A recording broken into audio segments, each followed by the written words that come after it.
Hey everybody, welcome to another episode of Dan Plays Games from the Elder Times, me being Dan. I'm a little delayed tonight getting on, sorry about that if you're waiting. And again, we are getting towards the end game in the Advanced Dungeons & Dragons Pool of Radiance from 1988. Pretty hot here, I'm in New York, and we have a heat advisory today and the next couple days. So I got my air conditioner on, hopefully it's not too aggravating on the audio.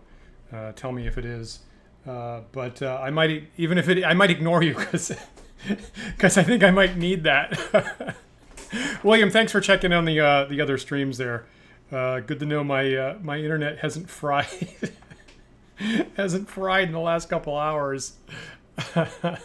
Oh, even better. Oh, thanks for that. Great, crazy. Okay. Awesome. So let me get started here, and I'll kind of recap where we are. Once I get Steam running.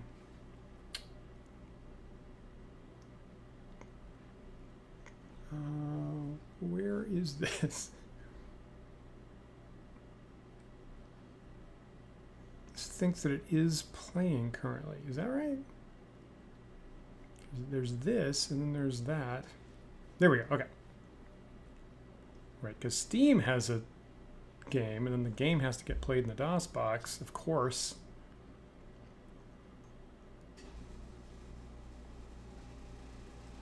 So I don't know if anybody has any guesses. If you have played the game before, you're ahead of me. I've never played this all the way through, so everything that happens I'm discovering for the first time.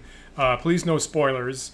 If you see me tactically doing something that as a classic D&D player, you know could have been better in a fight, feel free to tell me that. And I've gotten a lot of great help along the way. I probably wouldn't have gotten to this point without viewers helping me out tactically. But please no strategic level spoilers. Let me see. So I got the elven rune that looks like that, and I got the dwarven rune that looks like this. You know, I just started, coincidentally, while I looked for this dwarven rune, I just started watching the Hobbit movie because it came to Hulu recently. So, I don't think that movie is that trilogy is super as beloved as Lord of the Rings. But so far so good. I like all the actors. I'm like, if I have kind of moderate level expectations, I'm like, I enjoy watching all these people on screen. So the dash line says, "Beware." Great.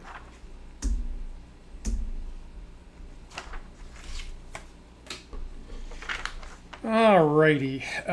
So as you can tell, I'm back in town. As usual, back in my standard inn, back in Phlan.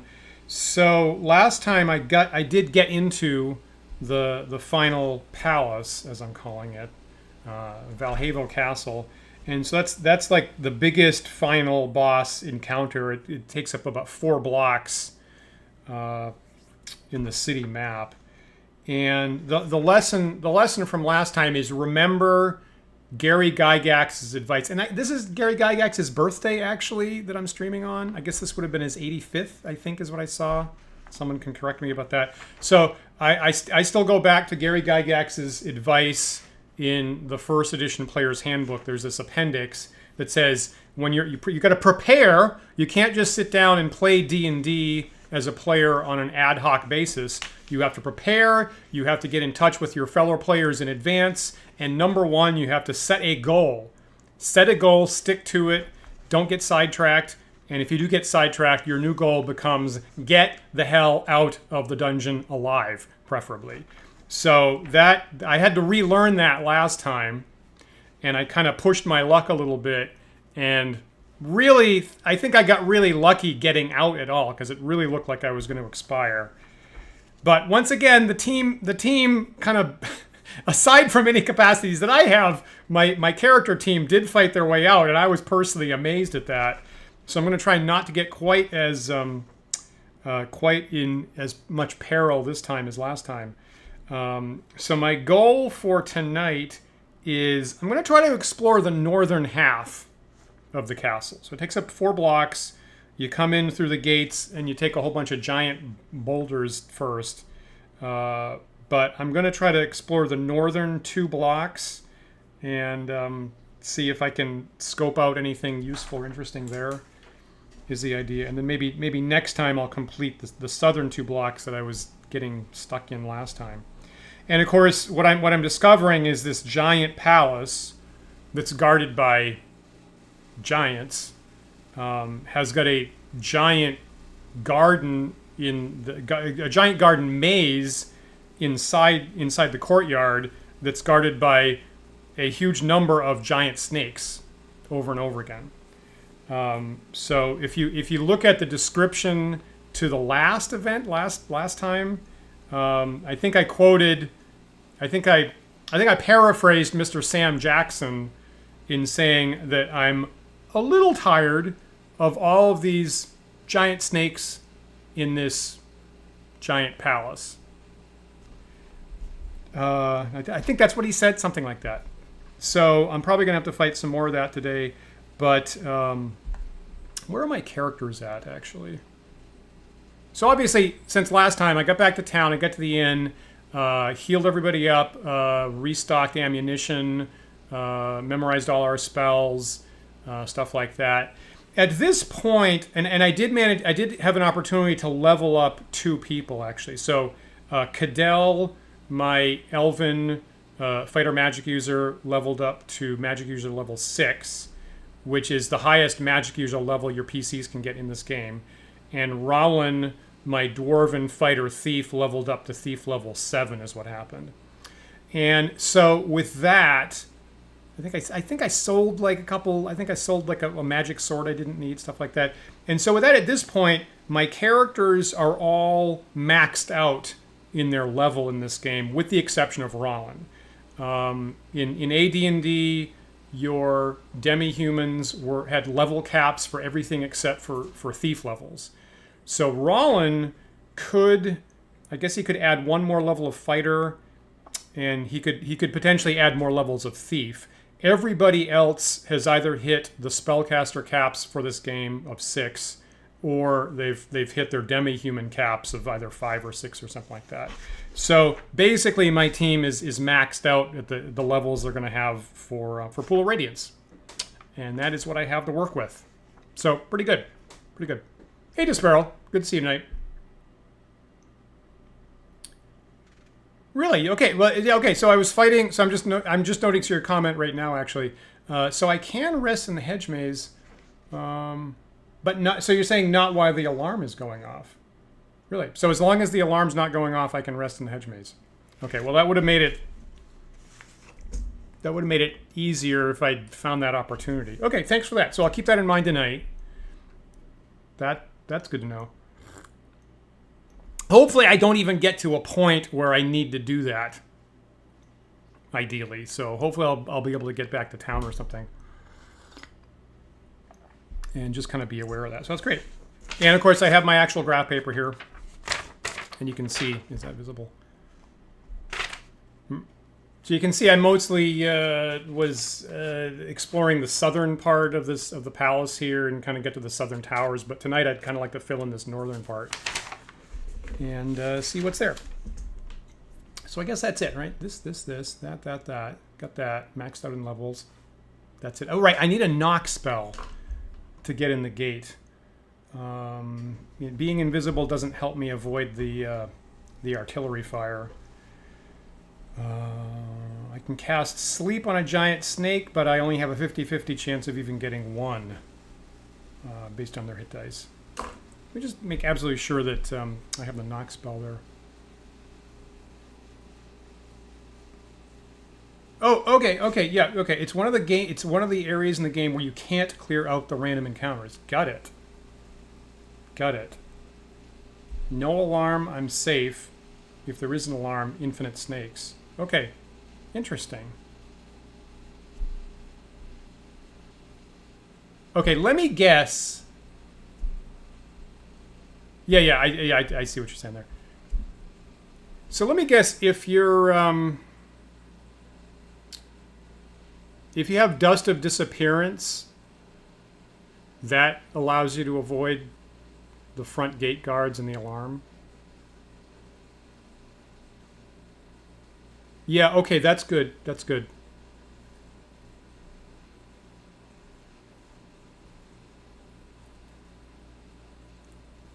Okay. Okay, all right. Okay, okay. So I'm not sure. I'm not entirely sure I'm able to avoid setting the alarm off, but I guess I could deal with it, I guess. Okay. All right. Okay. Fair enough. Fair enough. Thanks for telling me that. Okay. So at least okay. So based on that, I can avoid the alarm for a little while. I think that's what was happening last time. Ooh, my earbuds are way up in volume. All right, so let's take another crack at it. So here is Giant Snakes in a Giant Palace Part 2.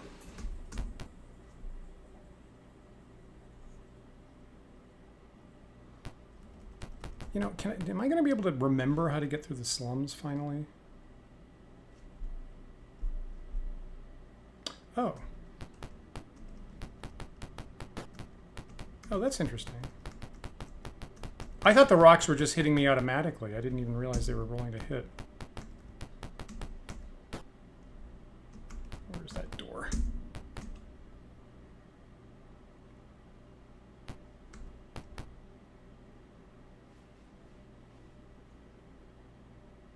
Now, that being in this dirty stall area is reminding me that I think Cadell went down 4 times last session.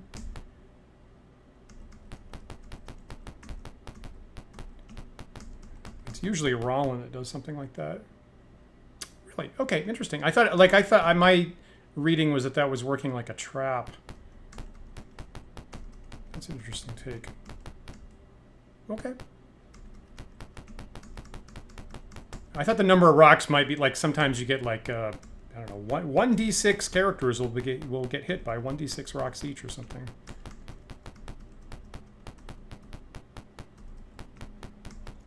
Where is that gate? Is it here?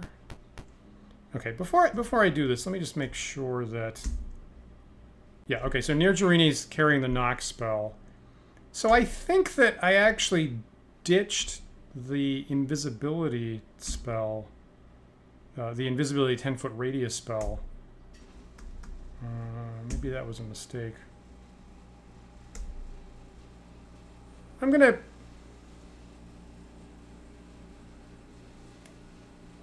You know what? I'm gonna have Maelwyn just I guess I'm gonna have Maelwyn cast her invisibility spell on herself. Right, it's effectively infinite duration, so maybe I'll just use that to protect Maelwyn. Interesting. Okay. Wouldn't have guessed that.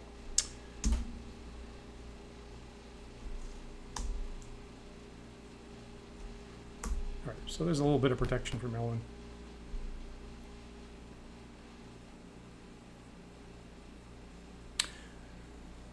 Well, that's a good point.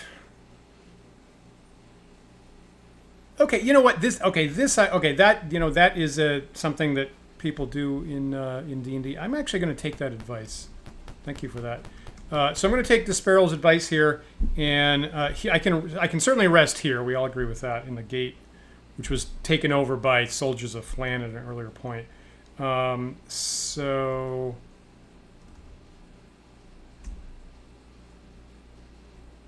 let me lose this. That was the wrong spell. I thought I was. Okay, so I just accidentally aged everybody. Anyway, we're mostly elves and half-elves, so it doesn't make a big difference. That's fine. Unless I regret that in a later game. That's how we do that. So, and then I'll encamp, and I will memorize that spell there. Also get this back.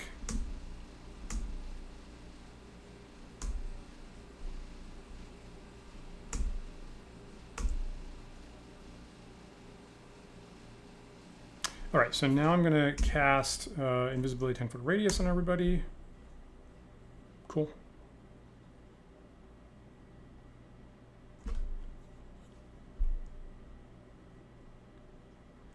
And like we said, that basically lasts indefinitely. So now I can get the haste spell back.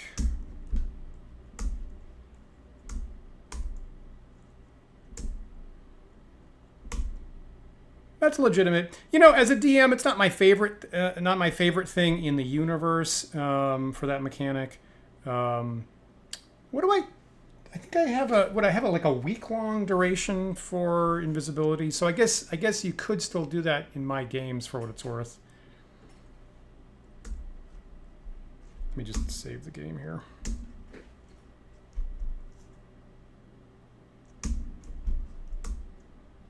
All right, so now let's try this. So here I am just outside Valjevo Castle. Probably okay with no alarm. And I have to go way north here to the second block to get to the gate. Okay, so going in. And once again, you hear a deep voice. Hey, that's them guys who tried to break in. An alarm starts ringing. There's that. A volley of boulders hit me, so hopefully some of them miss. Did they all miss? Is that what happened? Anyway, I'll cast the knock spell. Weird. Okay. Well, thanks for the invisibility advice. I guess that caused them to miss me entirely. That's dope. Okay, that's a good sign. Okay, so there ought to be. So here's the garden maze in front of me. So there ought to be. I ought to be pretty close to the northwest guard tower. So if I kind of go to my left here, I should be able to reach that. 1, 2, 3, 4. No, wait, that's a dead end. Let me go back here.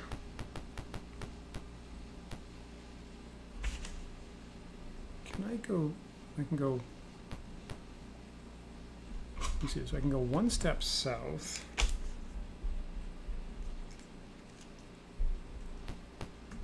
I can go just one step north. Okay, let's see, so here's a branch, so 1, 2, 3. I think I'm off by 10 feet, actually.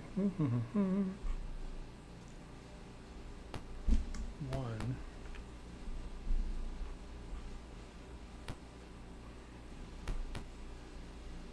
Interesting.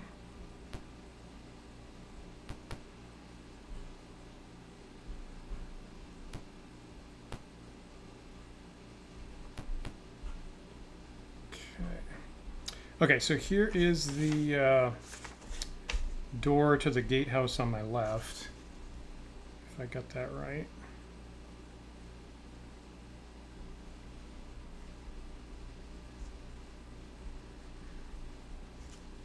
Interesting. So let's try to get in here. Hopefully,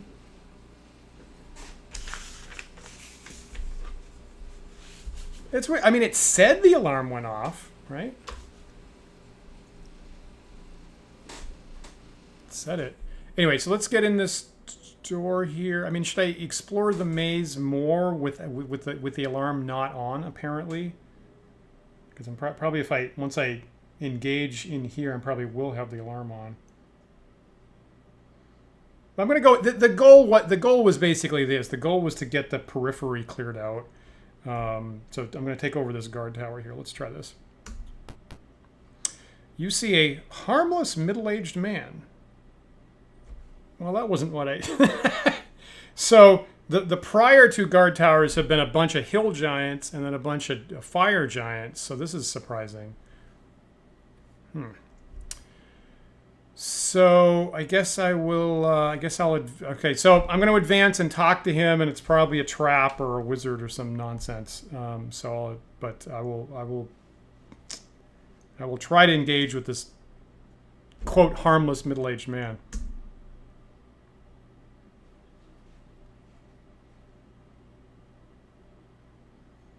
The guy vaguely looks like a character out of What We Do in the Shadows. doesn't really make me super comfortable. I'm going to parlay. Wait! I was just a mage searching for knowledge when Tyranthraxus captured me. I've been forced to work for him. Spare me, and I will leave, never to return. What? But you're, I mean, you're not like it's not like you're strung up or in chains, or the door wasn't even locked as far as I could tell. I mean, I hate just attacking somebody. I hate attacking a fellow human in cold blood.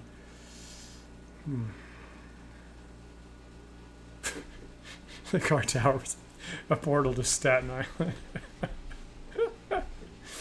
I don't need that. I can just take the ferry. Yeah, it looks a little like Doctor Strange. Yeah. Hey, where's Clea? God, I feel so uncomfortable letting this guy...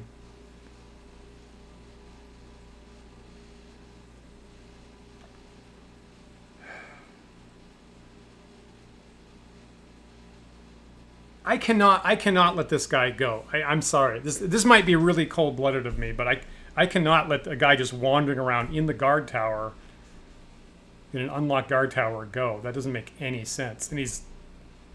So... You know, so if this was actual D&D, right, I would capture him, right? I would tie him up for safety. But this is only giving me the two options of either let him go and attack him, and just tactically I can't just let him go. I've been watching a lot of videos of the Second Punic War with Hannibal's Action Italy, so I've got a little Hannibal running around in my brain right at the moment. So for the safety of the larger team, I think I need to take this risk off the table, so I'm going to attack him.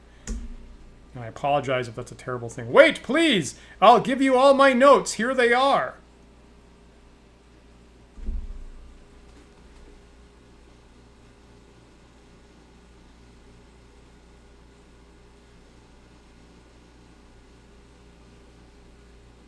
Okay, well now this becomes transactional, and actually I'm going to do that. I'm going to let him go, having just said that.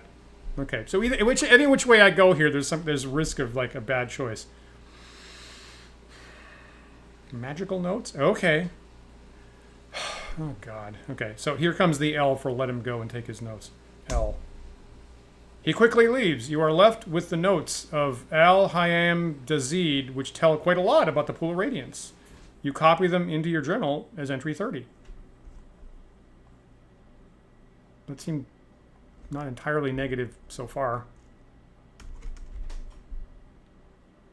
Hmm.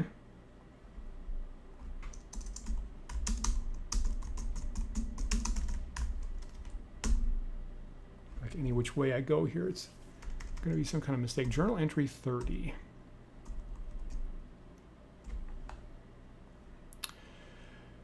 Carefully prepared notes. There's 3 notes here. Note number 1. Tyranthraxus is definitely a product of immersion in the Pool of Radiance. His extraordinary brilliance, vigor, charisma, and power of command must be a direct result of exposure to the effects of the pool. Note number 2.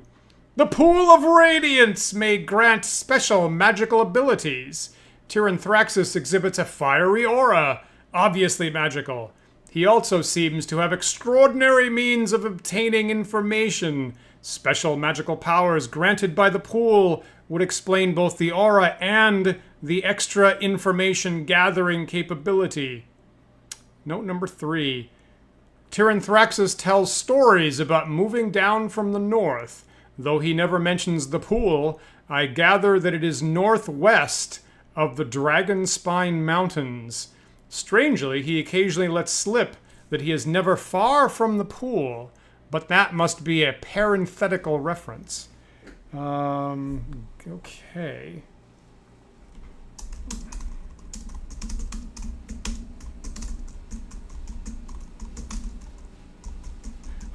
So here's my guess. Now that's interesting because that's actually the first very clear, to my knowledge, that's the first very clear location given for the Pool of Radiance. So actually, up until this moment right now, I thought the Pool of Radiance was in Valjevo Castle, was my guess. So, so that's interesting that it's far off the top left of the wilderness map, according to that. And that seems to hint that maybe he's got a portal. Maybe he can either teleport or he's got a portal that he can travel to the Pool of Radiance when he wants, and maybe that's going to be a possibility for me here in the end game.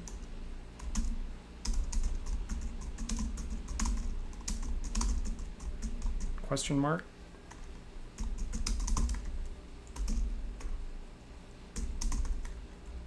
So that's my guess about that. Okay, all right. Okay, so I'm just hoping, right?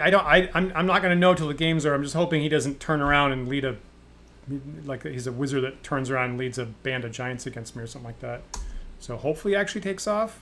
It would be wise on his part if he did, honestly. It would be the wise choice. So here's this guard tower. And having done that, I will just, search some of these spaces here. Yeah, see, an alarm is sounding. I mean, I'm either getting lucky with the snakes or the invisibility is helping. Maybe I'm just getting lucky so far.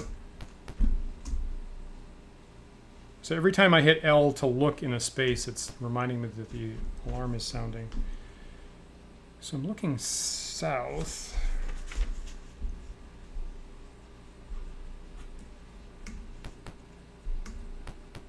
Let's look out here, nothing.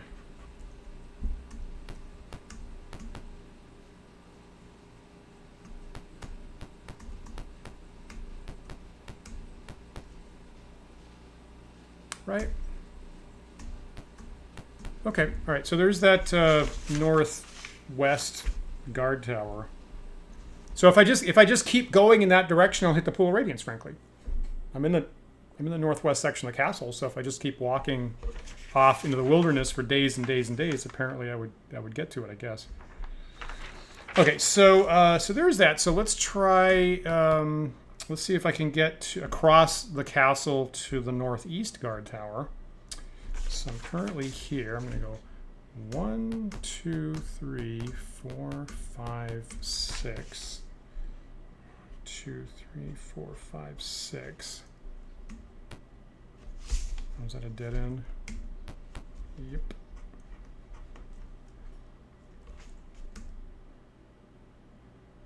Eek. So for what it's worth, I just tried to push into the hedge. So this is the first time I'm seeing this. Actually, there is a hedge with poisonous thorns in that direction. Do you want to try to cut through? And I'm going to say no. Although it's interesting that it's even an option. Okay, so do I have any side branches? I guess I don't. Okay, so there's this branch. Let's try this. So heading east, 1, 2, 3, 2, 3. So go this way or this way. So I'm going to keep heading east. 1, 2. 1, 2, 3. 1, 2, 3. 1, 2. Yeah. That way or this way. So I'm going to try to keep going east here. So go 1.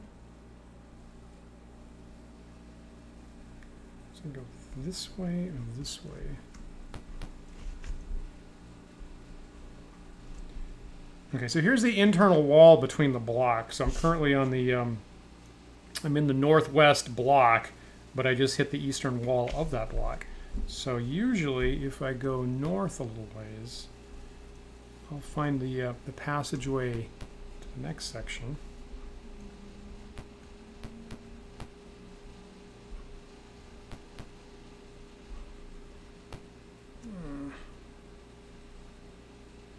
Right, that's probably going to hook up there, right?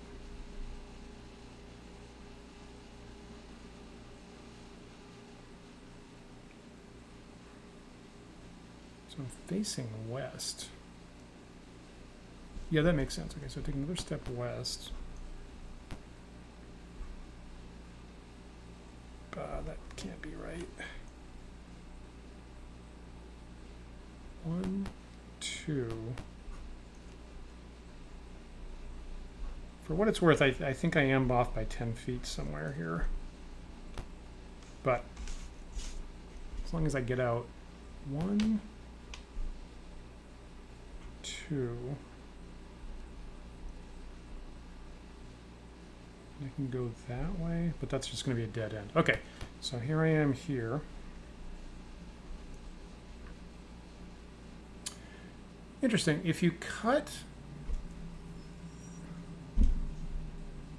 through, you get to skip directly to the other side of the hedge with a 100% success rate. But one member of your party has to save versus poison or take 200 damage. Holy shit. 200 damage? Wow. Well, I wasn't going to try. I mean, as soon as I say, if you're playing first edition AD&D and it says poison, just avoid it. Just nuke it from orbit. It's the only way to be sure. Just don't. If the DM says it looks poisonous, don't push through that. So I wasn't going to do that. Interesting note. Is it Despero? Is it like save, or is it? What happens if you make the saving throw? Do you take 0 damage or do you take half or 100? I mean, it sounds like that's just a mechanic to replicate the save or die poison, which is the normal thing. Okay, all right, that makes sense. Like, I mean, and obviously, none of my characters could survive 100 points either. Okay, so let me go to the next block over. So there's the wall. So I immediately have to turn south. Yeah, generally speaking, are you sure you want to do that? Definitely not. Have I said this before? Have I said this story before? I was touring at one point, and we were in a diner, and I think my bandmate ordered like a fish soup or something like that, and the waitress just said, didn't say anything verbally. It was just like. And when the waitress says don't order that, don't order that. Just a little pro tip there. Yeah, right. That makes sense. So I got 1, 2, 3. 2, 3. So the dead end up ahead. 1, 2.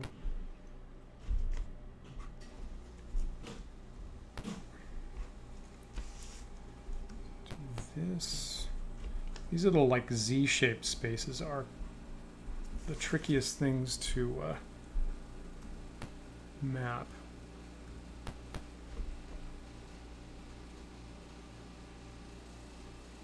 You know, I actually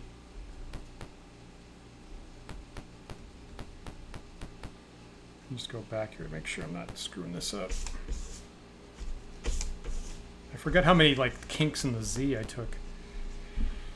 There's 1, 2, and then there's this. Right, and then turn this way. Okay, now I'm here. I can turn left. Turn back left. This way. Here's the wall.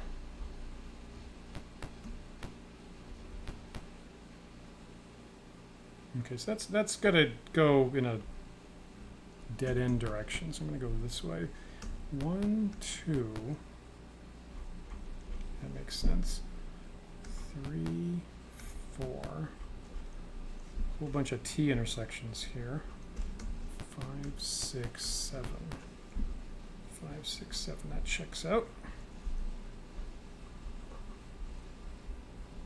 All right, so here I am at the door to the northeast tower. Now again, right, I mean, it hasn't said the alarm's going off in a while, so maybe the alarm is the alarm temporary?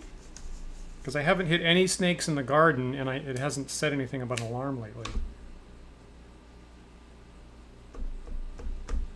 Ah, slow poison doesn't work. Yes, that tracks. Yep, that tracks. Okay, so let's try to get in here, and this will be the last of the 4 exterior towers. What's in here? You have entered the remains of a tower. Right. I got that. You see a pack of trolls. Oh, shit. Oh, that's serious. Don't mess around with trolls. Combat, it is. Burn it with fire. Alright, take a look-see. Oh. Oh, that's quite a few trolls. Oh, there's more. Oh my goodness. 1, 2, 3, 4, 5, 6. I don't even know how many trolls. 1, 2, 3, 4. 8, right? There's 8 trolls. Okay. So of course, you know, one of the early combats in the slums is even when you're first level, you have to fight 2 trolls and 2 ogres or whatever it is. So this one saving grace is that they're hemmed in because they're 2 spaces tall.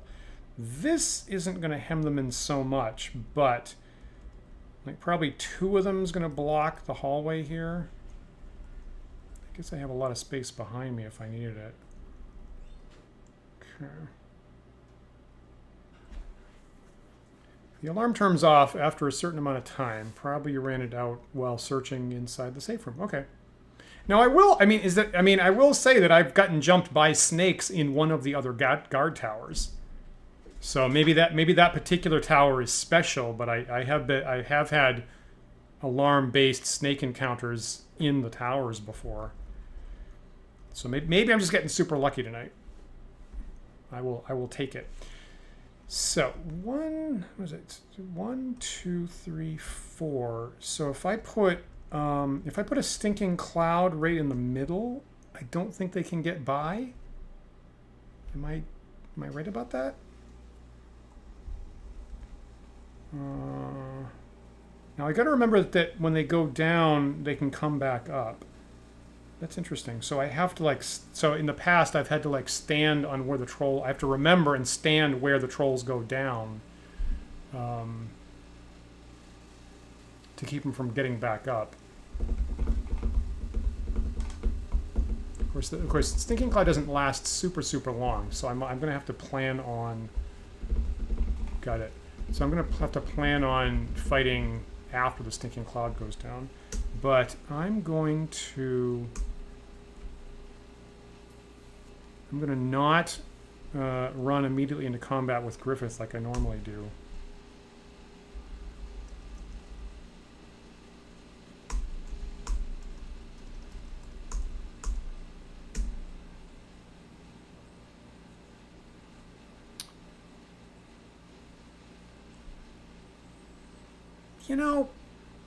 Okay, an arrow against a troll isn't going to do a whole heck of a lot. So I'm going to actually get my guard up and delay with him. Okay, and I'm delaying. Okay, so here's Maelwyn. Maelwyn has the Stinking Cloud. So move. I'm gonna make it doesn't have very long range, so I'll move here.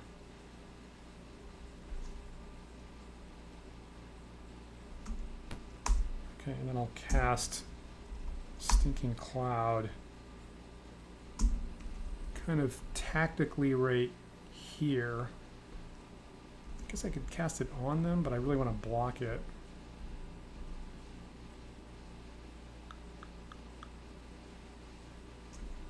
I'm going to put it right here. It might be terrible, but...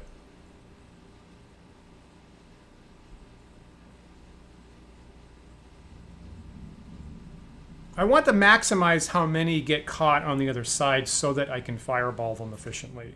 So I'm just going to put it here to box off the territory there. So I could put... So if I had to put a person on the side, Griffith is a good option. And who else has high AC?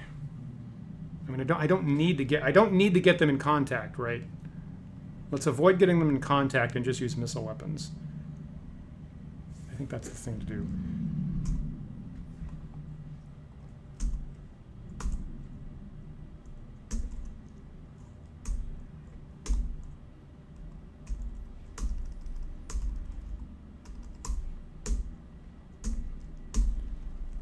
So right this second,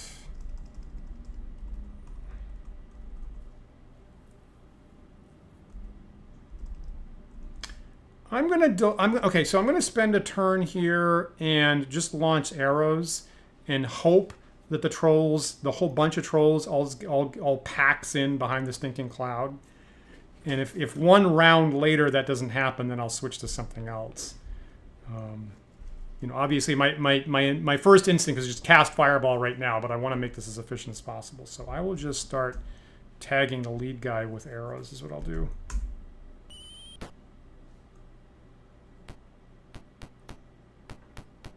Well, that's not working.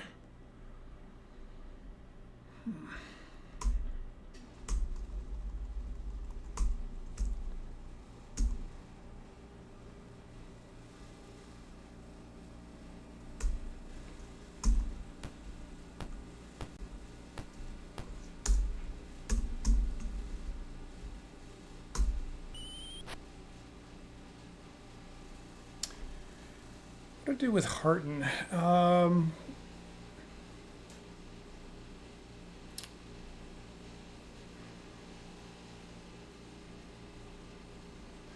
So Hearten's got the second highest AC, so I have half a mind to like put him up front to like guard people just in case, but at the same time,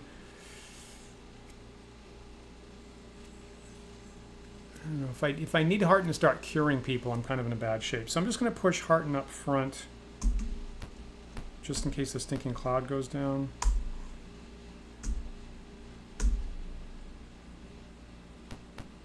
Okay.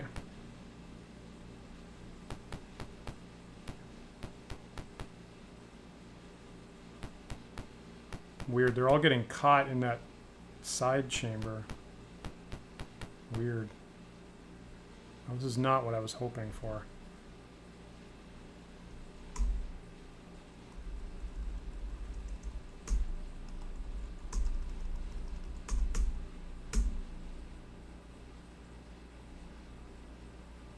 Yeah.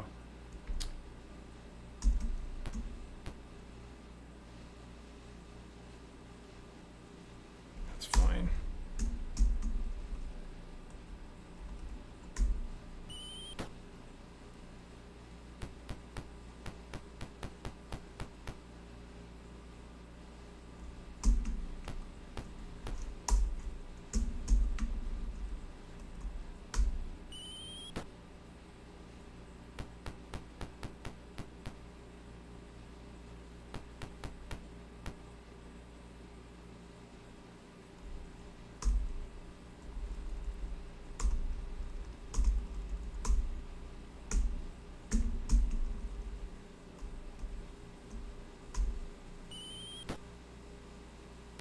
That's good damage. So okay, so it seems like I've made a cycle here. So, so they didn't all get boxed in like I kind of wanted, but you know, it's not the worst thing that they're getting split up. I mean, normally tactically that's a good thing if you can split the enemy up. I think I'm gonna go one more round and see if they start packing in more like this. Let's do that.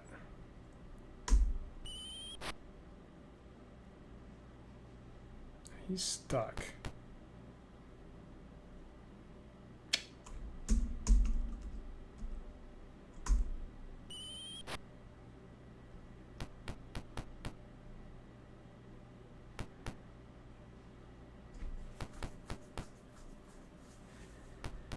Okay. Okay, when it gets to my next caster, I'm going to start fireballing.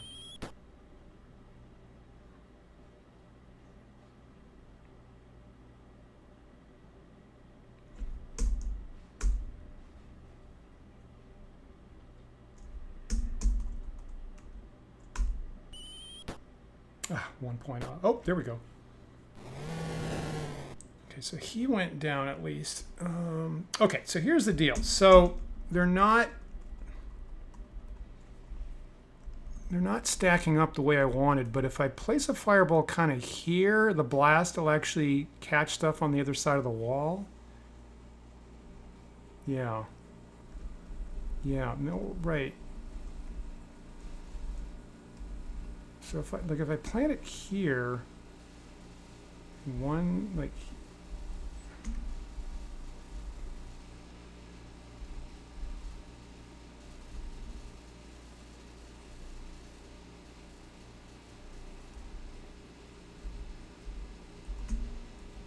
Okay, so it would let me shoot an arrow at least here. I'm assuming it would be the same for targeting spells. So I can shoot an arrow to this space, but I can't shoot an arrow to this space.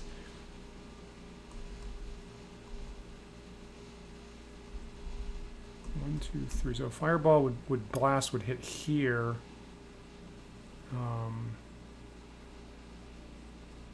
Maybe this guy, but not hit these two. Yeah, if I place it here, that would be nice. So maybe I should fight. Maybe I should just like normally fight through these two guys, and then use the fireballs on this last pack. I mean, I guess I could run a caster up here.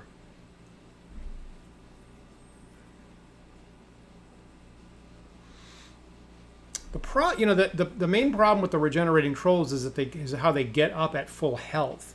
Is that they're off the board for a couple turns. You can't do anything about it, and then they get up at full health, and you have to do it all over again, which makes that super dangerous. And also almost exactly what happened in Paul Anderson's 3 Hearts and 3 Lions.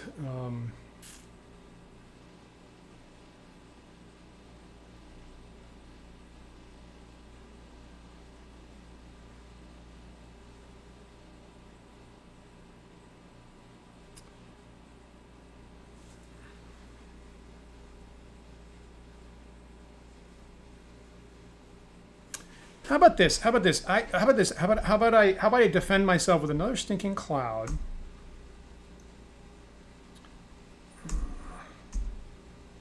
Who's got the other stinking cloud?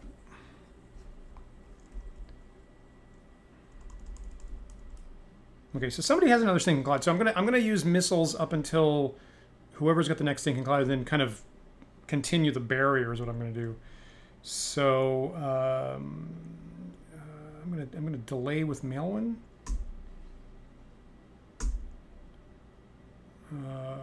Here's Griffith. So when that happens,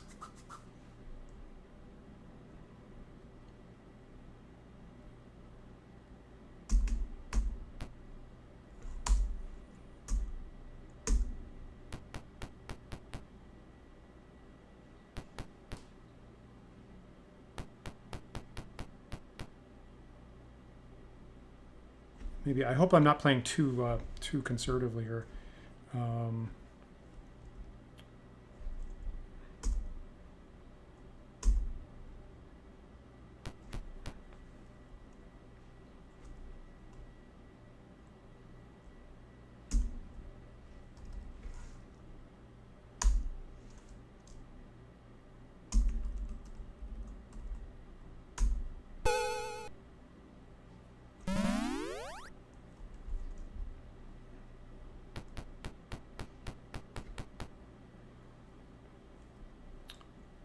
Okay, so I'm gonna wait. So I think I can wait until that troll in the cloud chokes. So I'm gonna focus fire on this guy. Nice hit.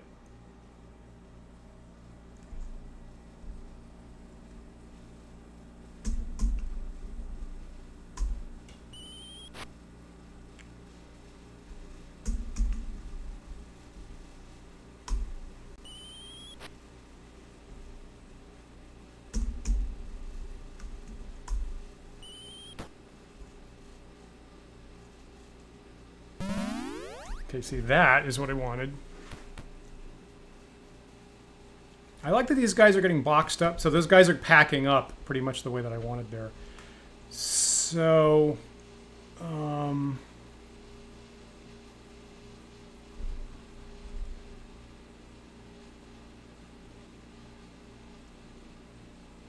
who's the best use for her?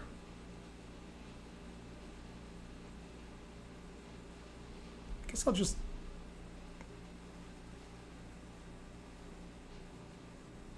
guess I'm going to delay with her.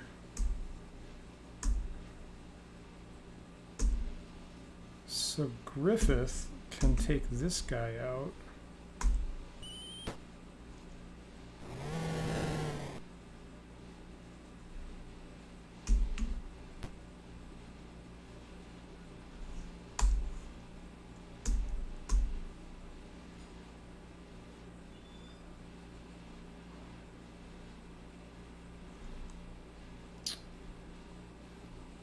Tell.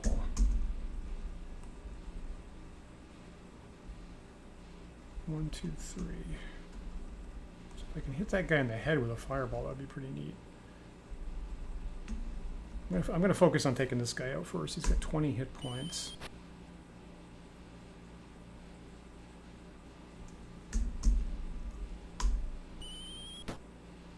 Good.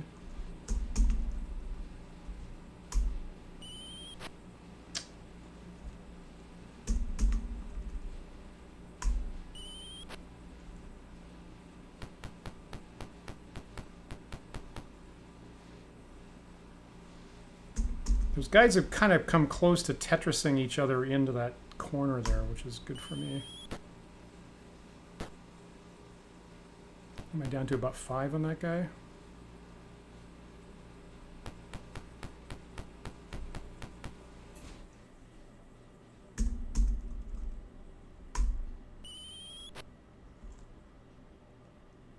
Okay, delay with the caster, delay with the caster.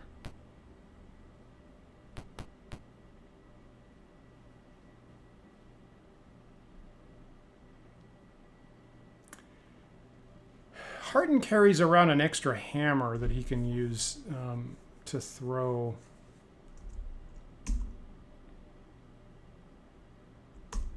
But I don't think I'm going to use it right now.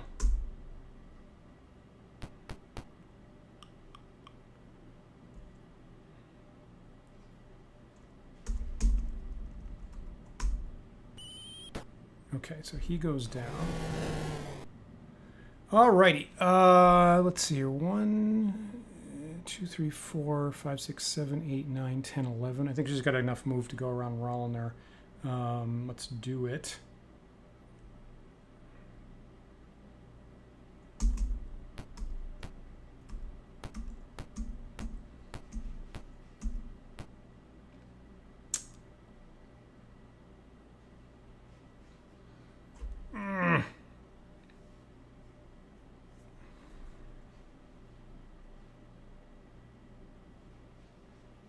Okay, well here's the thing. I might be off by a space, but I need to start shooting fireballs. So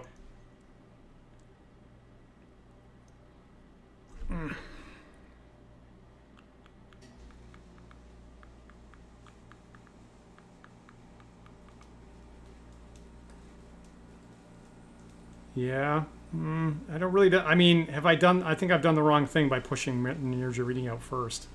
I should have put one of my armored fighters, one of my elven fighter magic users. Yeah. You know, okay, well, you know what? Nirjarini actually has the better AC, right? Because my elven fighter wizards, they all have braces of armor. So actually, Nirjarini actually does have the best AC of any of them. Okay, here we go. Yep, we agree. All right. Well, that's what leadership looks like.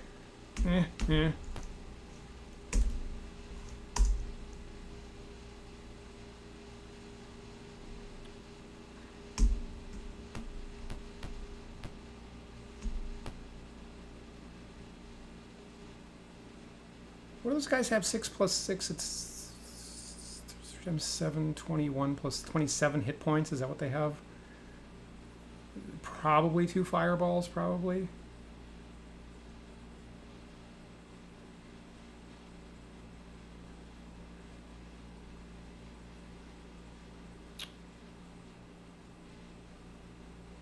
You know, I'm gonna be aggressive with male one. She's you know.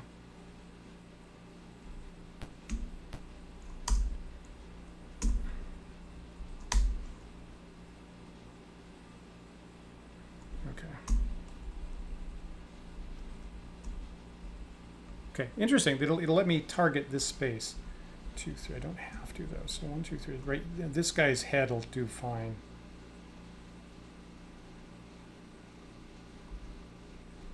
Do that. Ooh, that's not good damage.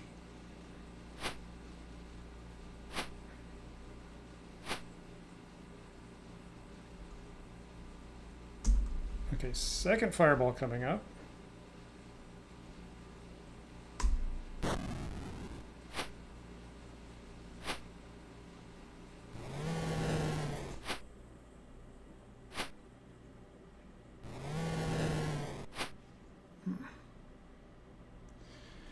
Interesting. Who should I... He's got 8 hit points.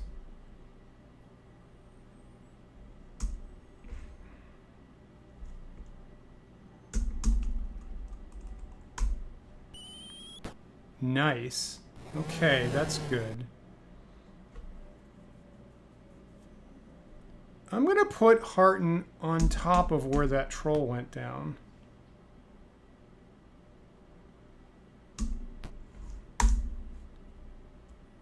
So he's guarding.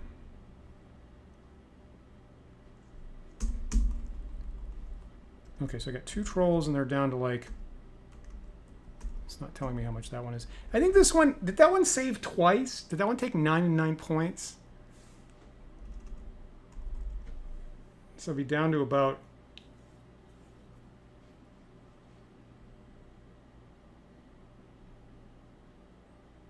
About 10-ish, 9-ish, 9, 10 hit points. Yeah, right. Anyway, you know what? I should be aggressive here. So they don't have very many hit points. I should just rush these guys at this point is what I should do. Because like as you're saying, I want to get these guys down in 2 or 3 rounds. So if I cast Magic Missile to take that guy out, that'll probably work.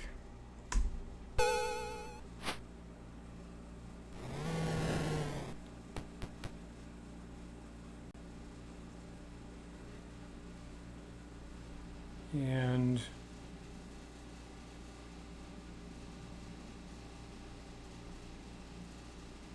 something like that. Anyway, I think we don't need to cast. We don't need to cast another fireball on them. What do I have here? I get that kind of stuff. Okay, so I'm gonna stand out here and use missiles.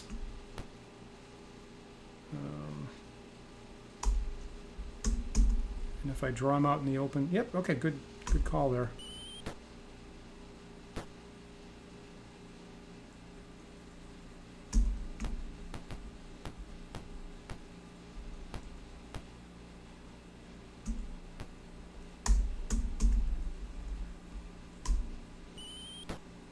Again. That's it, right?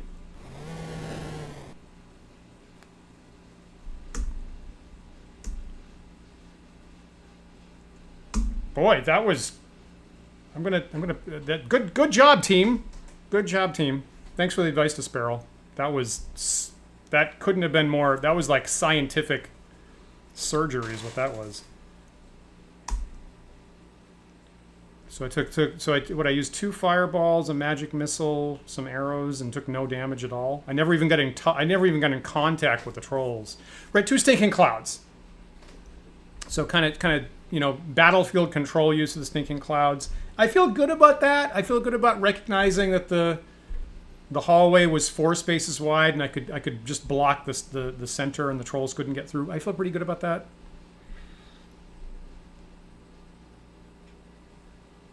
I guess there's no treasure at all here, I guess. That's fine. So I will definitely save that, because that's a good place.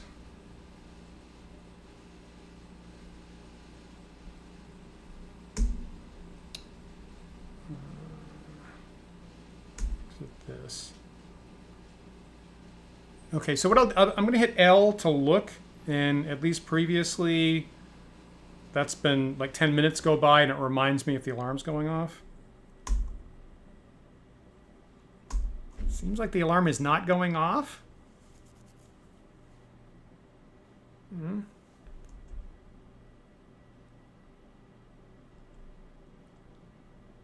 Now, my instinct is to at least look around the corner here. I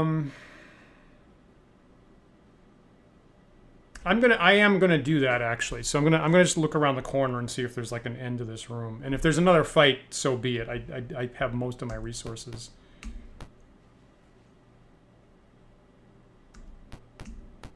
Okay, I feel good about that.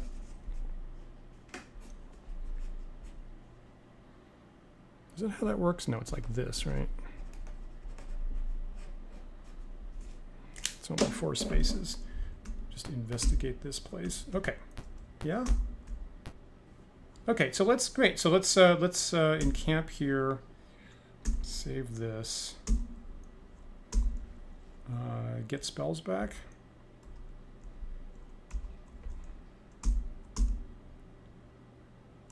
Val didn't use any.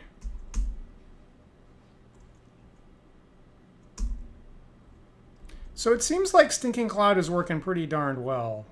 So I like that.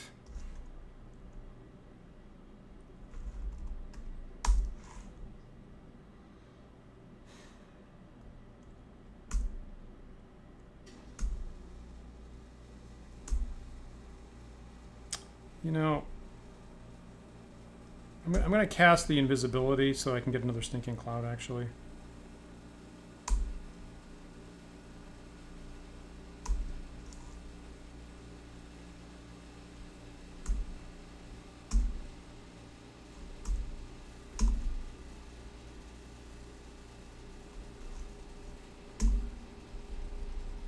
Seems like the overall layout here is really conducive to that.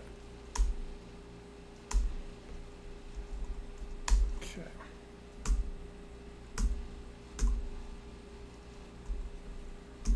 Harton didn't cast anything. She did. So I had this. I probably don't need the knock again. So I'll also take 2 of these. And ye old ball of fire. That seems good. Okay.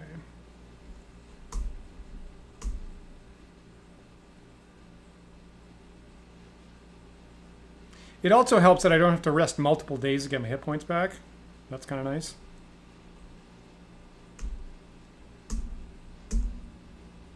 All right. Okay. Good advice. That seems to be working. Good job, team. Okay, well that was sort of my goal. Let's find new goal on the fly actually.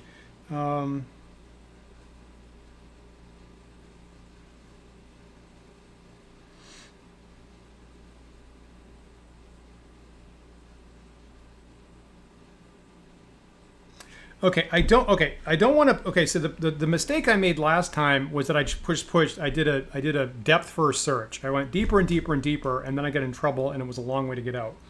So instead of doing that, I'm going to go back to the northwest block, and I'm gonna search the northwest block to see if I can get to the center of the castle, because none of these paths that I've taken have taken me near the center of the castle yet. So I'm going to see if there's anything interesting there to look at.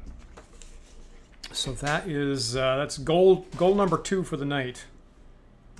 Let's try that. Oh, and it just became nighttime.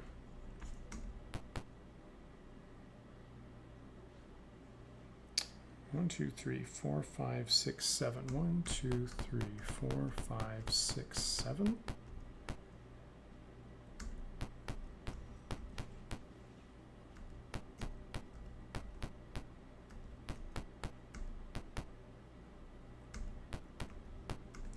Up this way through this portal. Go about 2 steps forward.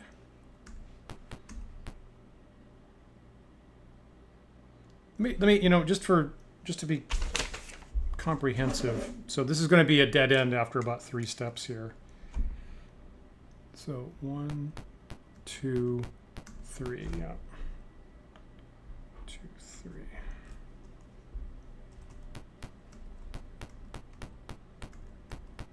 Just in case there's any surprises there. So I'm here. Go 2 steps south. Do a Z.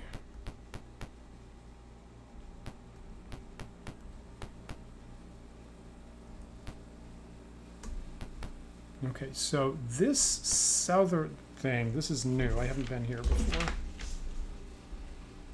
So I'm going to go south a ways. Yep, I agree. Yep.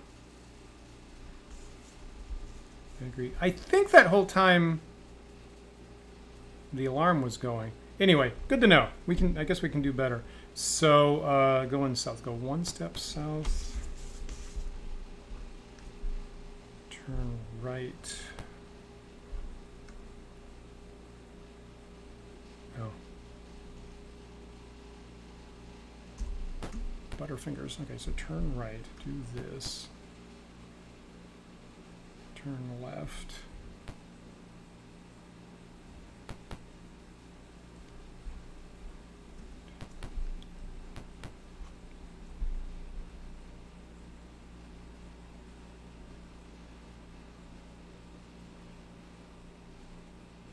Okay, interesting.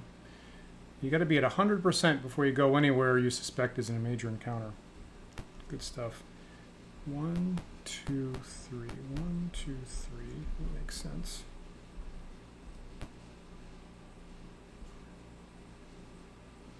Wait.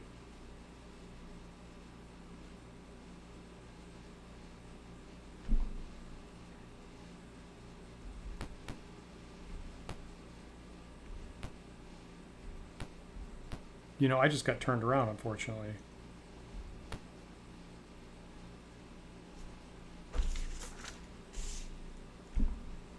How the hell did that happen? I'm on 1553.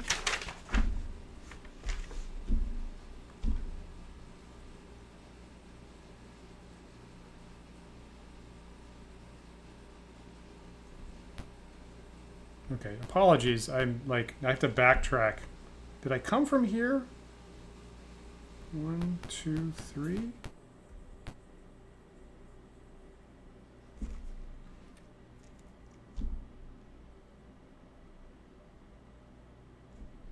$15.56. Oh, that's the time, of course. It's not giving me coordinates. So I'm here, and then there's a...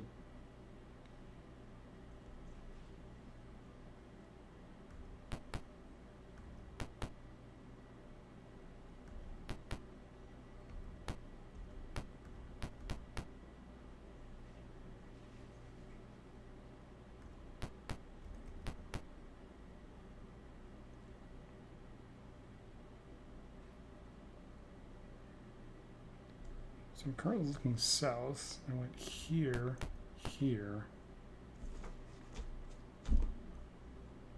This little place right here is complicated. So I'm currently looking west. All of this is totally backwards on my map. What is my damage?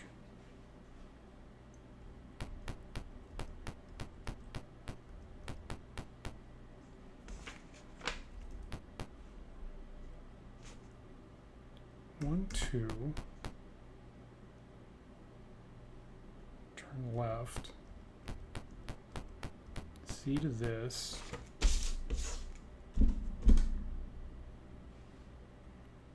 Step forward. Now I'm turning east. Am I like...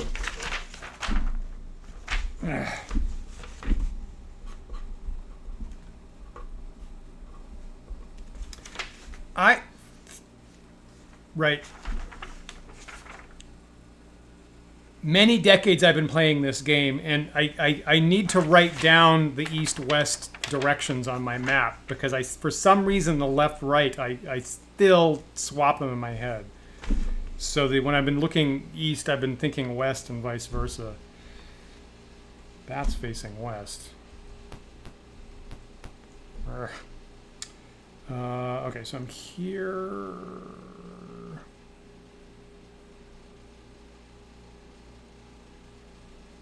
Don't entirely understand what I'm looking at there.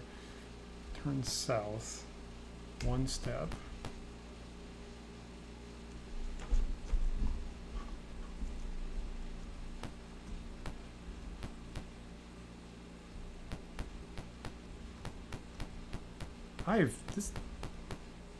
I'm gonna have a really hard time with this little corner here.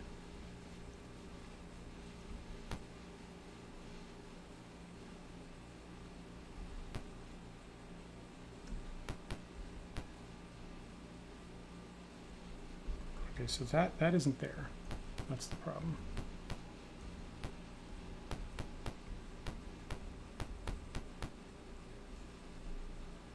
Okay, that was the mistake on my map, which is super confusing. So I can go 1, 2.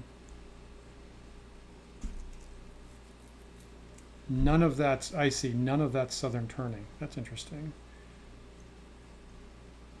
3, 4. Huh. 1, 2, 3. 1, 2. Okay, this I haven't taken. Okay, so this might possibly send me south. So here.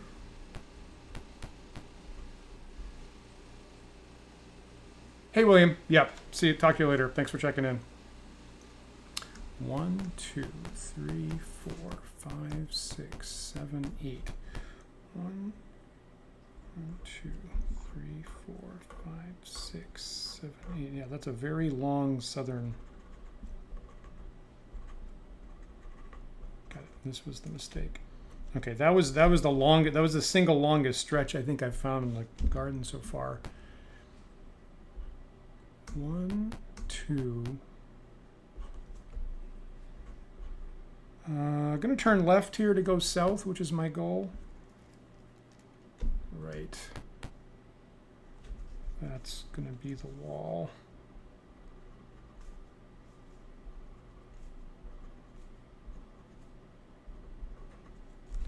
All right, so if I turn left here, I'm going to be going towards the center of the castle is what I'm going to do. So I'm going to go at least 3 spaces forward along the wall here. 1, 2, 3. 2, 3. Interesting. That is not where I expect the portal to be.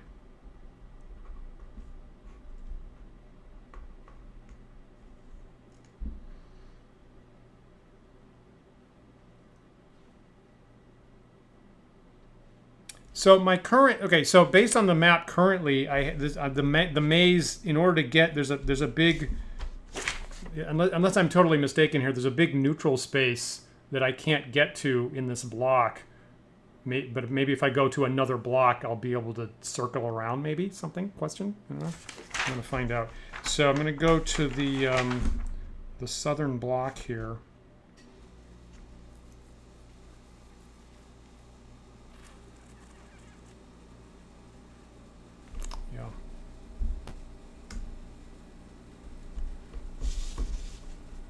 So apparently I can go right and I can go forward. Weird, there's a wall. Unless I've made a huge mistake. Okay, this feels like there's maybe like a keep on my left, maybe? Like a central keep on my left, possibly? Question mark. So I'm gonna follow this wall, see where it goes. 1, yeah. 2, 3. 1,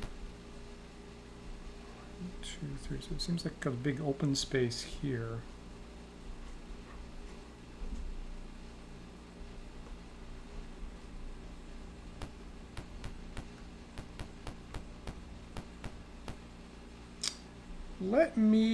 I'm gonna turn the search on and just see if there's anything hidden in this large garden area.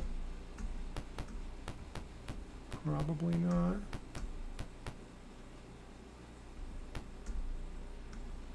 My eyes might be getting tired, but the flowers in the hedge are starting to look like eyeballs to me, which is making me feel really uncomfortable.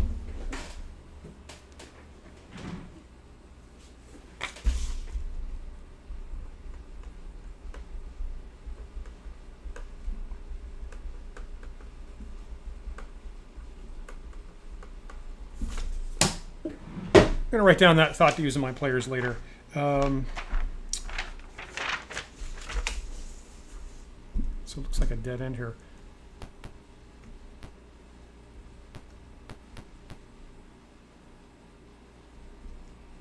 Weird. So let's try this way along this interior wall. 1, 2. Keep tracking this wall here. 3, 1, 2.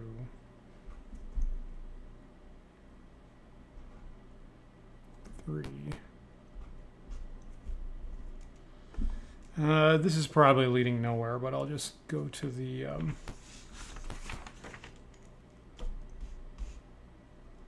end of it.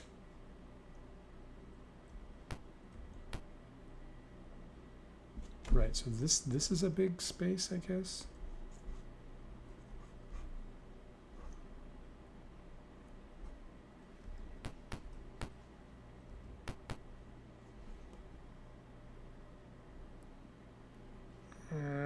That's confusing.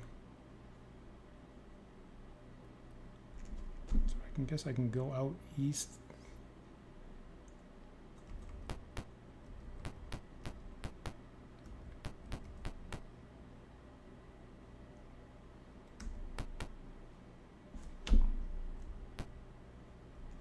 Weird.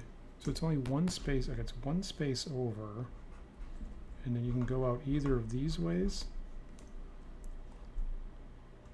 Wouldn't this have to be a dead end? Well, I guess it connects back up here.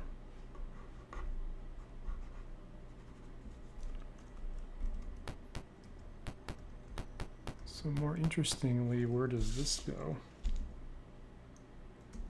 1, 2.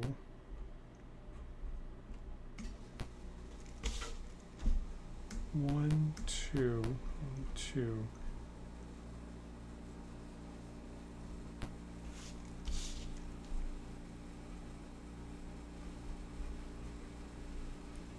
One, 2. Okay, so that seems to be the wall of the inner keep, is what I'm reading. So that's useful.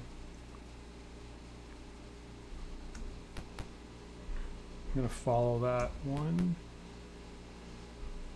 2.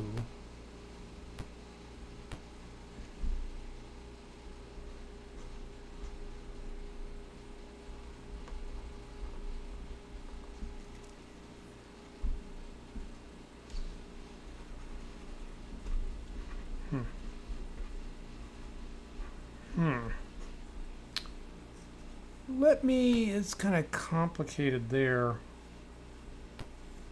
I'm going to go through this portal and see. I'm going to keep scoping out this, what I think is the inner keep, probably.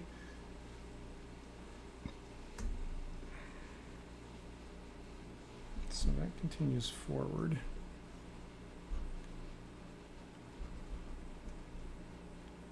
One, 2.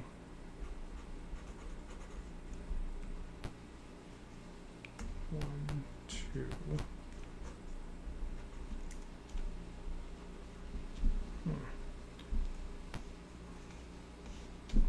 One, 2.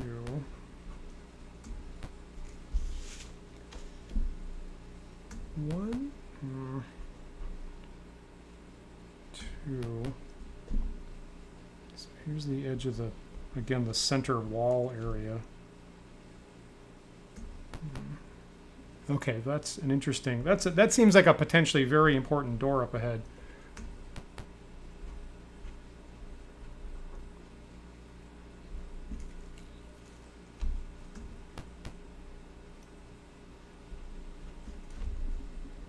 Yeah, okay.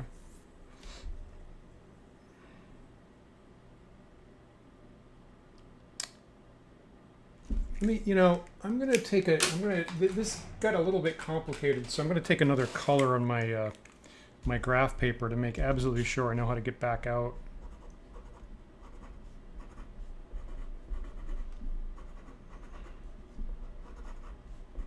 Oh, that pen's dying.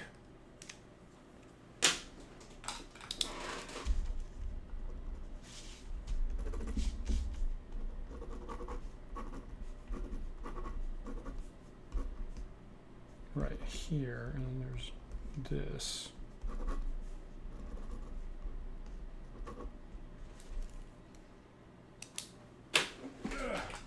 How about a highlighter?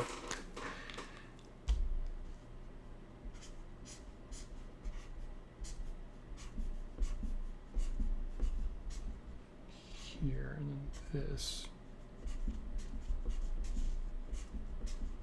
That super long southern bit.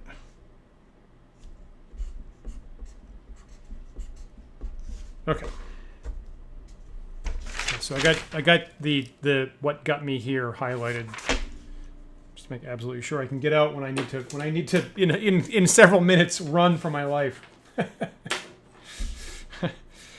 All right, so it feels to me like this is the door to the inner keep. So I'm gonna I'm not committing to clearing the whole thing out right now, but I'm just gonna get through this first door and see if I can get any information at all. My party is at full strength, so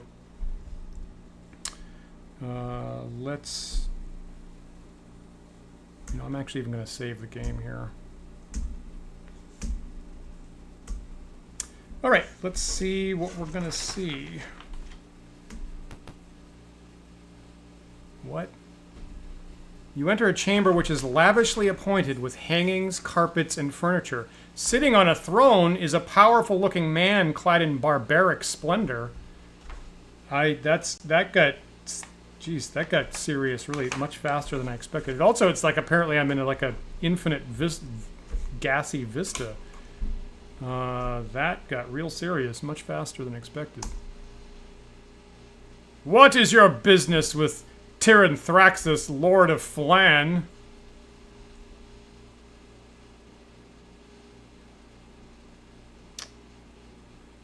I mean, what?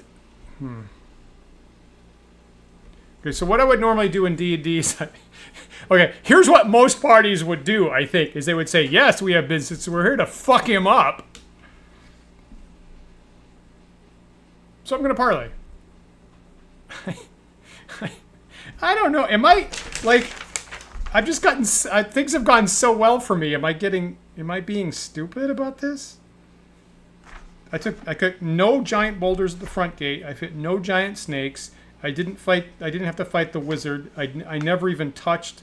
I never had a troll physically touch me. I'm going at 100%, so I don't know if I'm getting like egotistical here tonight.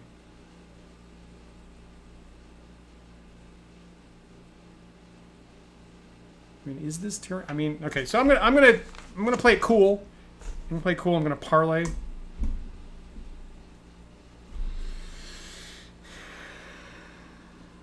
I'm going to be sly.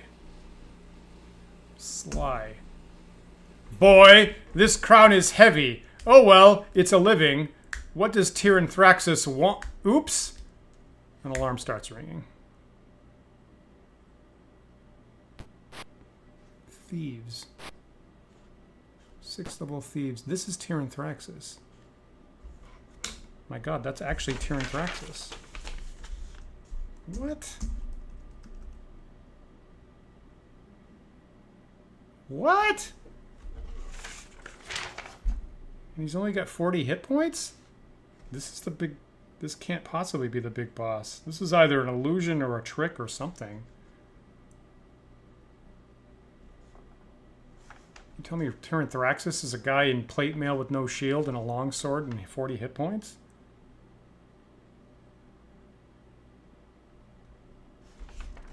And 2 thieves? This is some kind of gag. This can't possibly be right. Can I disbelieve? Is there a button to disbelieve?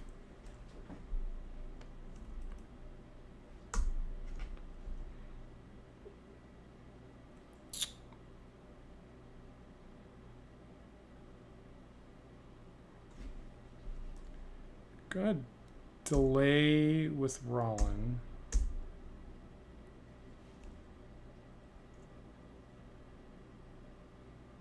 Okay, so Cadell got hit, so he can't cast. Switch to a melee weapon.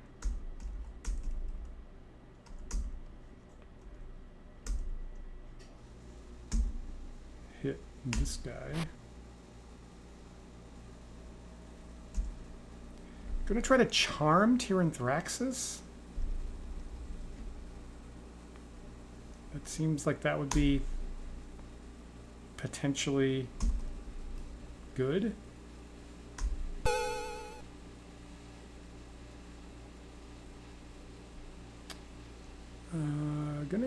I guess I'll hit the thief with Hearten.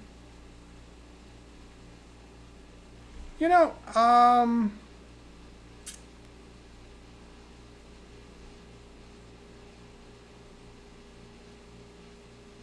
just not reading this as something I need to use. I mean, I feel like this is a trick to use a bunch of spells. So the question is, like, should Hearten cast Prayer now? I think I'm going to avoid that and just hit one of these thieves in the face with a mace. This is my anti-face mace.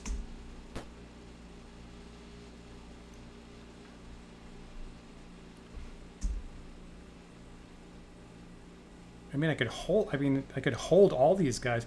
I mean, how many men types am I gonna fight these days? So I'm gonna have Griffith cast hold person, and hopefully it doesn't get hit. Still, no wait. So somebody attacked Tyranthraxus. So I will delay for the spell. Okay. Now again, note to self: don't target yourself because that's happened in the past. So manual hit Tyranthraxus. Bam. This guy. And this guy.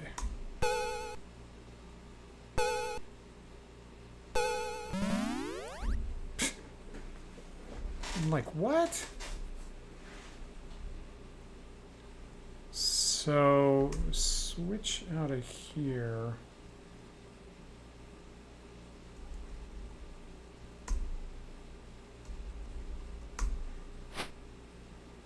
What?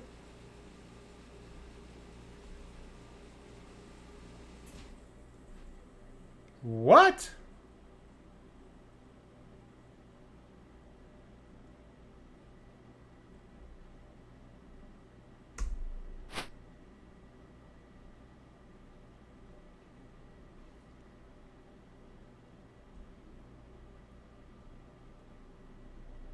What?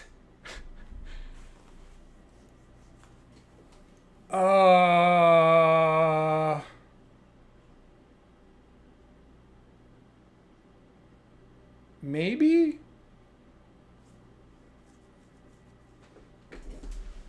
Is it okay? It's the sword. Oh. Ow. Oh, that's not well. Okay, well now I regret getting rid of one of the swords. Okay. Okay. That's important. Thanks for okay. That was helpful because I thought this was like an anti-magic zone or something like that.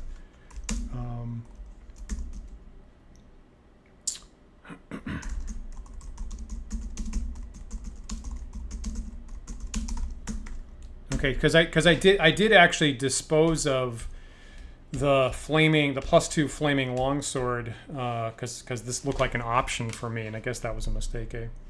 Okay. Okay, well that's helpful. That makes this a lot easier to deal with because I thought this was some kind of zone of anti-rearming yourself or some crazy shit. So unfortunately, I don't have a really great melee weapon. Take this.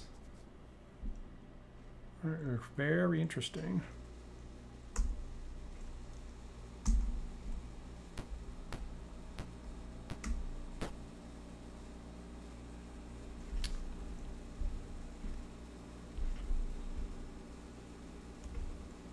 How tough are these guys?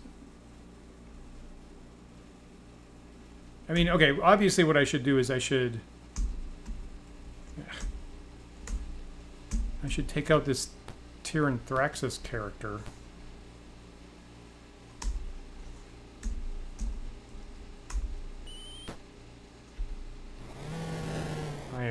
I could not be more confused about what's happening. Oh, for fuck's sake. I was trying to... Okay, there was a Butterfingers moment on my part. So I was trying to aim, and I moved near Jerini by mistake.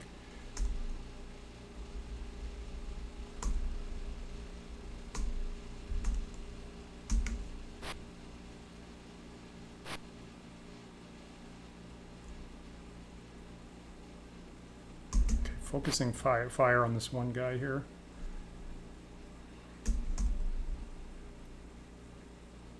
You know, she's better with the sword.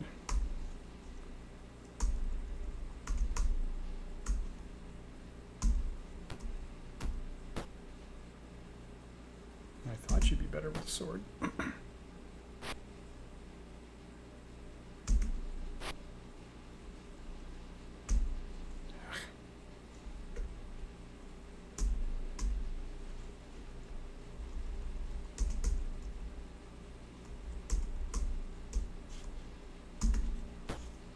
Oof. That'll ruin your day.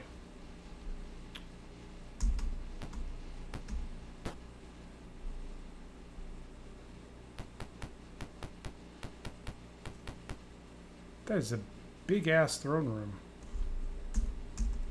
I'm like, what is going on with this encounter? There's no exit, so is there? Okay, the bottom end here seems to be open. I'm not thrilled about charging off into this giant open space after this one thief.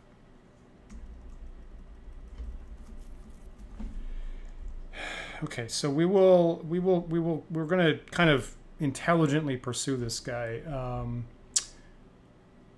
Harden's going to move of 9, so I'm going to move everybody together with a move of 9 to hopefully cut this guy off. So I'm going to move him southwest.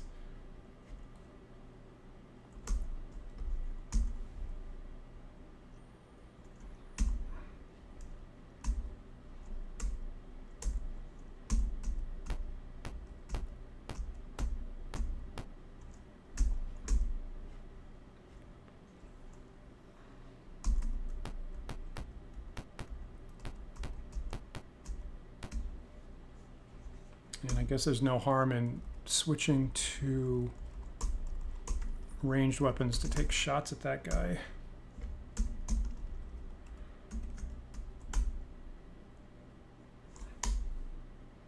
Why is that not working?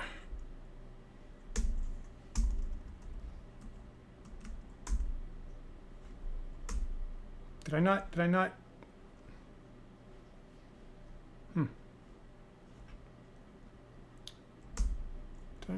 give him the arrows?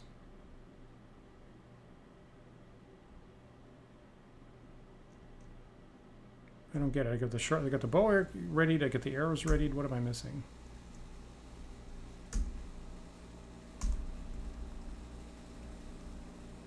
He's only 7 spaces away. Is there something in the way? Is this rock? This rock's in the way, I guess? Weird.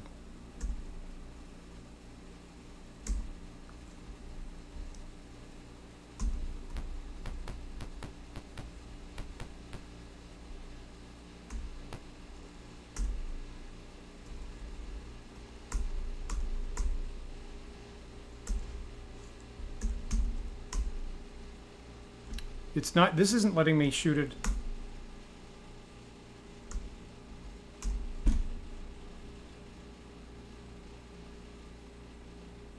This is also not letting me shoot that guy. I get the bow ready, I get the arrows readied. Aim, manual. There's no target option.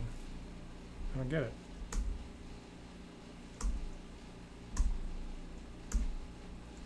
That's baffling.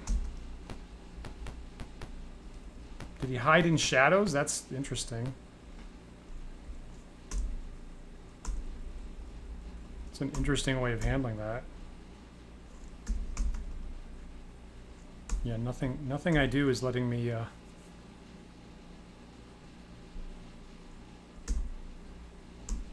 target him.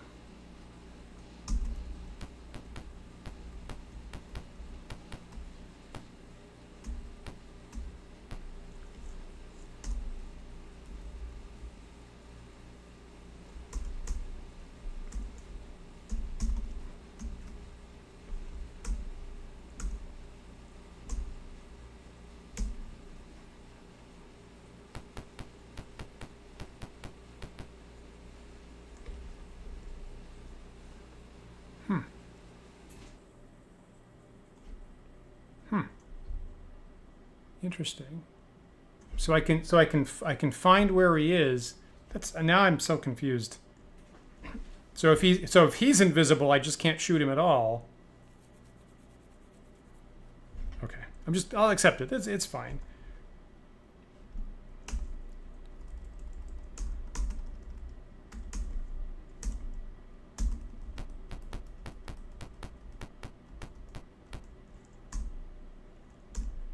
Just have to track him down.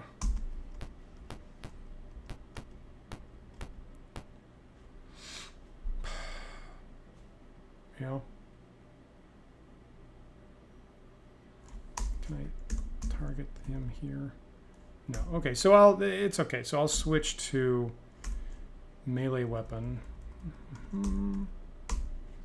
Just hit him in the face. Hopefully the hit him in the face technique still works.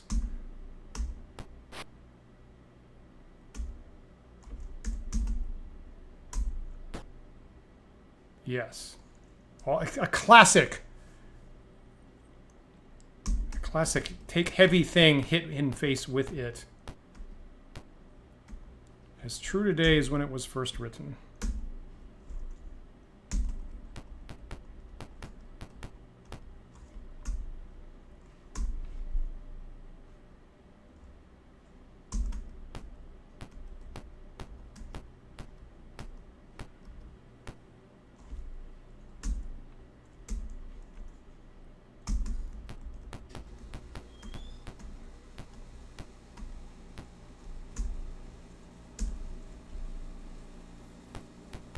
And I'm not getting fleeing attacks either.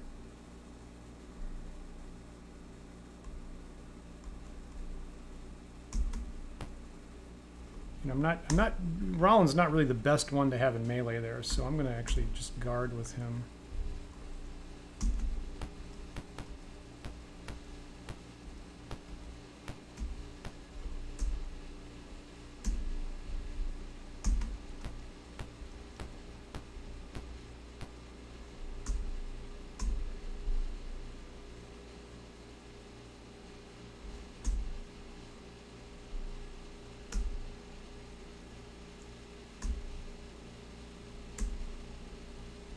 Okay, Cadell's pretty good, so...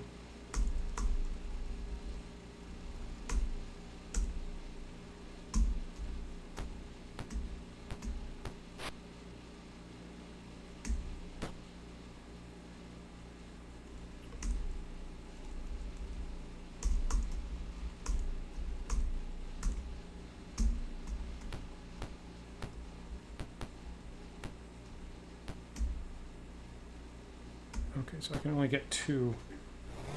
Well, that's all I needed. All right, so that was the mighty Tyranthraxus, supposedly, is what the game wants me to believe. Bonkers.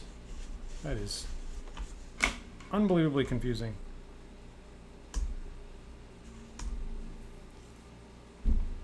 So take stuff.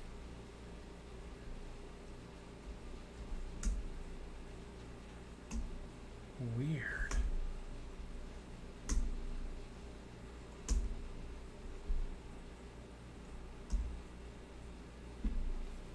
I mean, do I dare? I mean, so I'm thinking about like cursed items. What are the possibilities for that? So AD&D has gauntlets of like fumbling and dropping stuff, or whatever they're called. Gauntlets of fumbling, which is there to trick your thief if they really. I really want gauntlets of dexterity, but here's gauntlets of fumbling instead.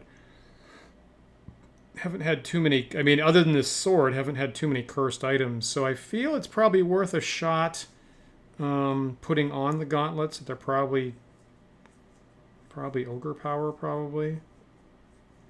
I guess. Well, of course, I was fighting thieves, so maybe they're gauntlets of dexterity. I mean, I can pass them off, I guess. Let me assume that they're gauntlets of dexterity, maybe.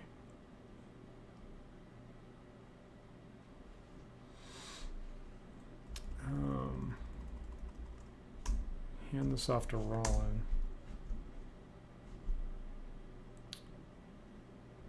I don't know about those rings.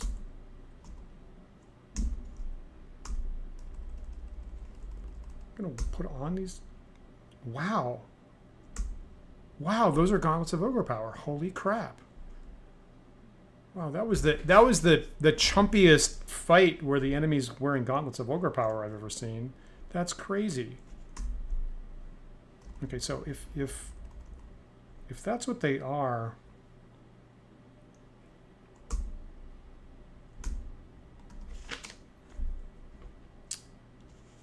think I'd rather have Cadell have them, I think. Crazy.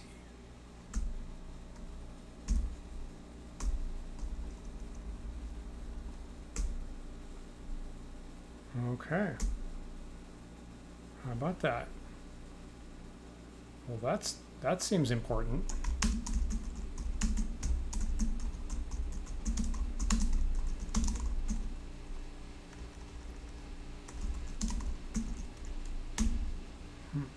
Okay, now the second thing, the other thing I want to deal with is that +3 longsword that I can't use on Rollin. I feel like someone probably has a spare sword, unless I made it supposedly efficient and got rid of all the spares. Okay, so Maelwyn has a longsword +3, another longsword +3. Maybe for clarity. Well, you know, Rollin I mostly have in missile combat because he's got the Sling of Seeking these days.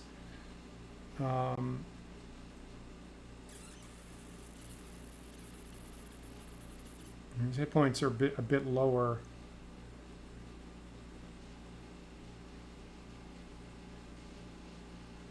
Oh, this might be the other Bane sword. Got it. Got it. Okay. Interesting.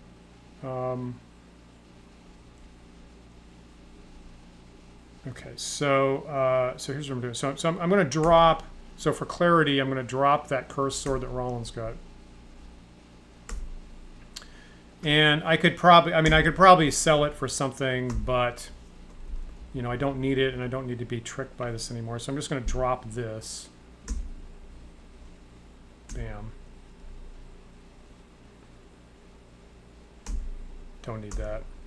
Oh, the new sword. Got it.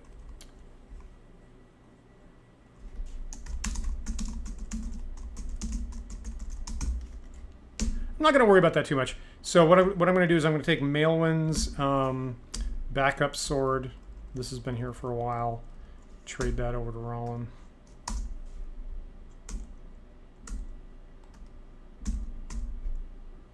Okay, so I think that's a solid commodity. I think I'm okay with that.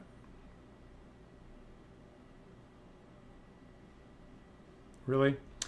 Okay, let's try it. That's a solid idea. Thank you for that. You think this might be bad? Fuck! You gotta be kidding me. Well, thanks. Thank you so much for that. So I'm gonna drop this. Bam. Crazy. Crazy.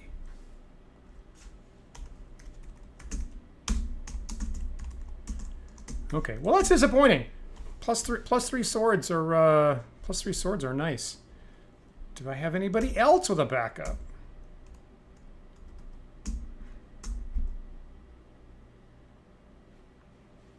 I'm not seeing it. It's cursed. You dropped it, Adam. You dropped in just in time to see me drop 2 cursed swords. So maybe you just noticed there. Every time I try to pick it up, I take 5 points. Every time I try to ready it, I take 5 points of damage. And I'd never seen that before. I was mid-fight trying to use it, and I was like, "What? Why did I take 5 points?" And then, like Bart Simpson, I kept grabbing it a couple times to confirm that I wasn't hallucinating what just happened. Read what Disparrel said. Don't listen to what I said. Listen to what Disparrel said. That's more technically correct. I don't have any evil party members, so I don't think it's usable.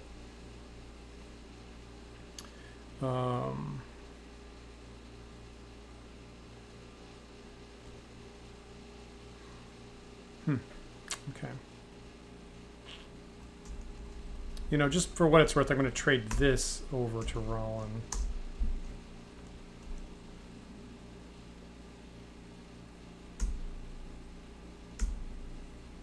Good enough.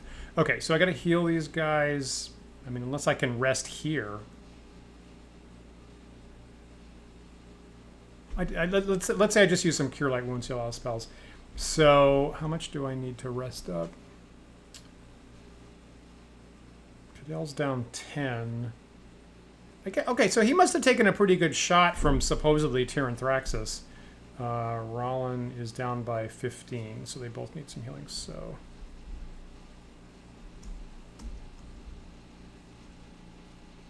Right, I have to get out of this interface. Do I want the money? Oh, well, gems and jewelry, yes, I do, actually.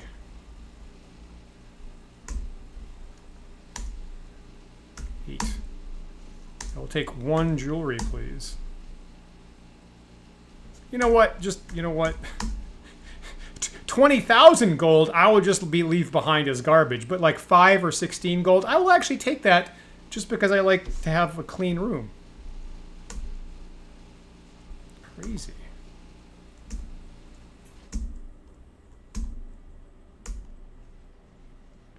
This room is so weird.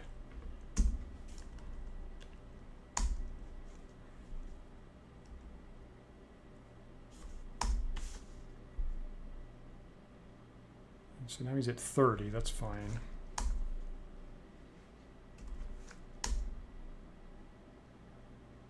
It's at 20. Probably 1 more.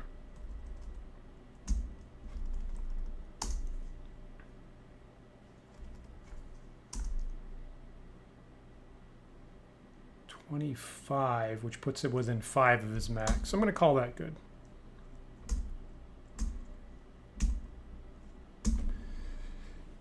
Okay, so as uncomfortable as I am, 16 gold is good beer money.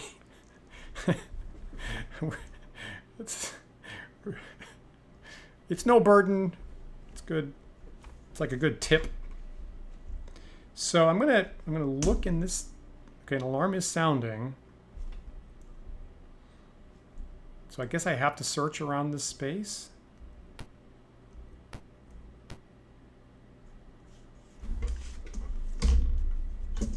This looks like it's the exterior wall.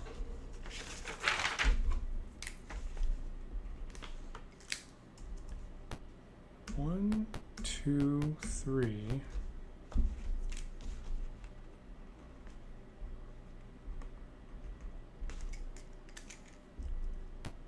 One, two, three.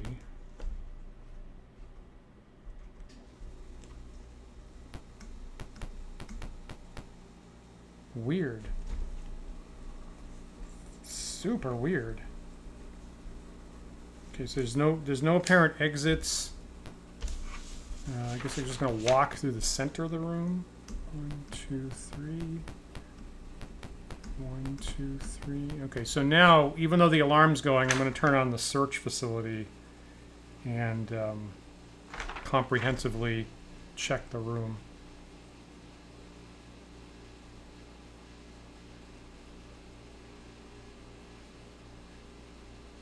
Oh my God, Adam! I never did I not know that?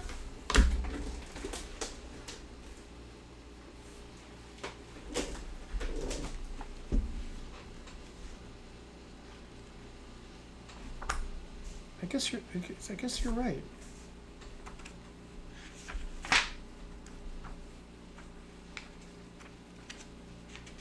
Someone must have pointed that out in the past. I must have known that.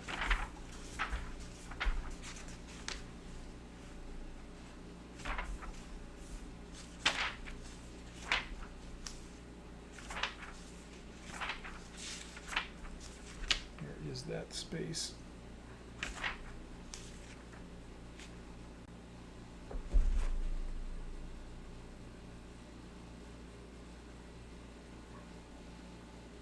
He's got the broadsword Fragarack.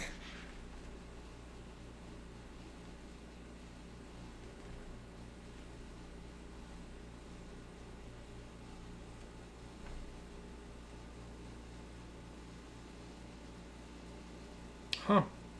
Huh. That never occurred to me. Crazy. Thanks for mentioning that, Adam. Okay, so I'm turning the search on. I don't like this alarm. And this is a big room to search.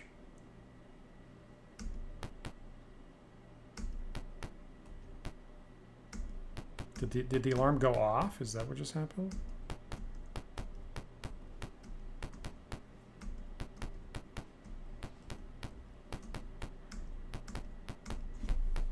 Okay, so I've just searched every single space in here.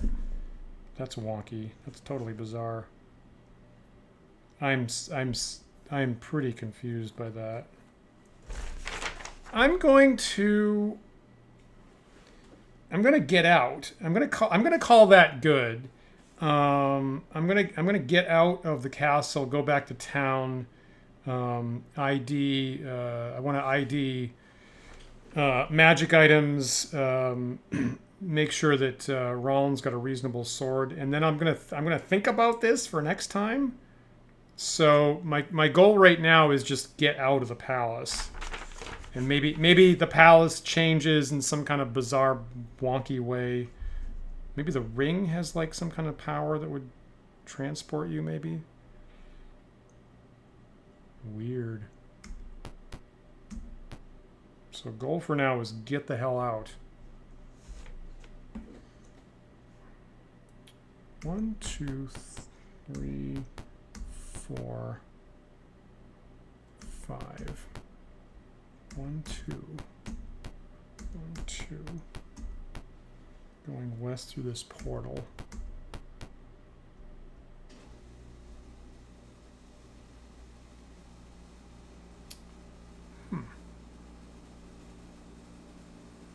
Oh.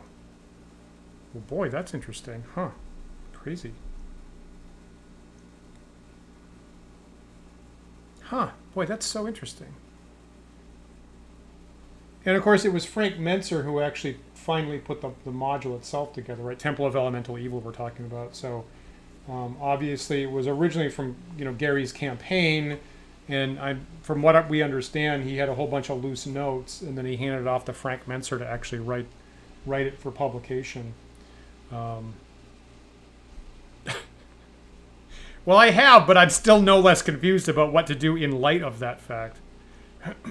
The other thing it took me, just talking about Temple of Elemental Evil for a while, is it didn't dawn on me for decades, is that right the initially for Gary, the initial the final demigod, right, the final evil demigod in Temple of Elemental Evil was Lolth. And if you look at the map of the lowest dungeon level, the map is laid out totally like an 8-legged spider. It's plain as day if you look at that map, and it didn't dawn on me till I read that somewhere that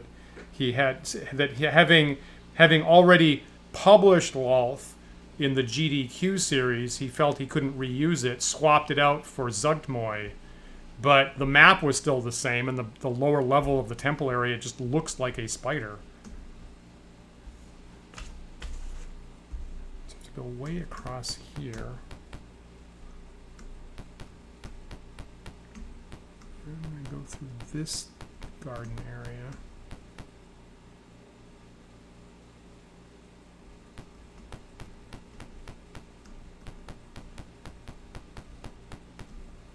This gate, right. Whoops, nope.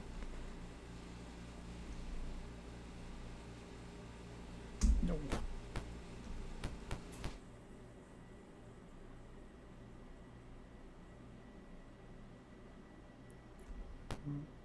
Hmm?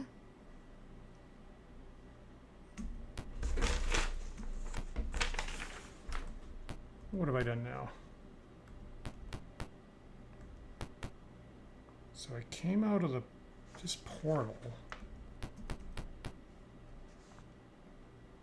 And I'm going west. Let me just make sure I get my count right. I'm going west, and should go 1, 2, 3. Go 1, turn around, 1, 2. Okay, now here's a very long northern corridor.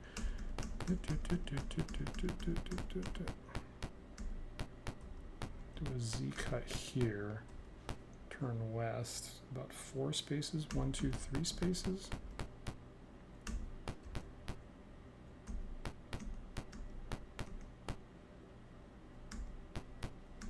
Back at the gate. You used a DM Ball Stormberg. Fascinating.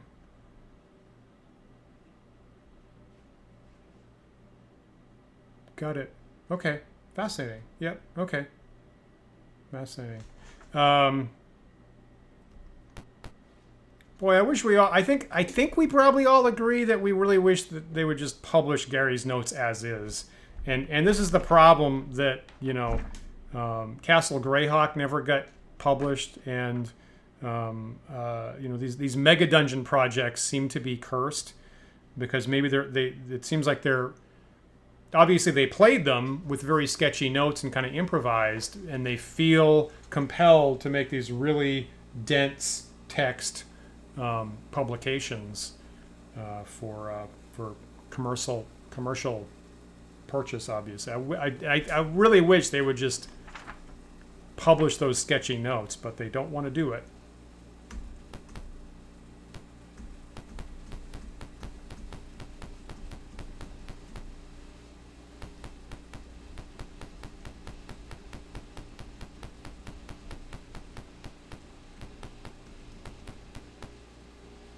Okay.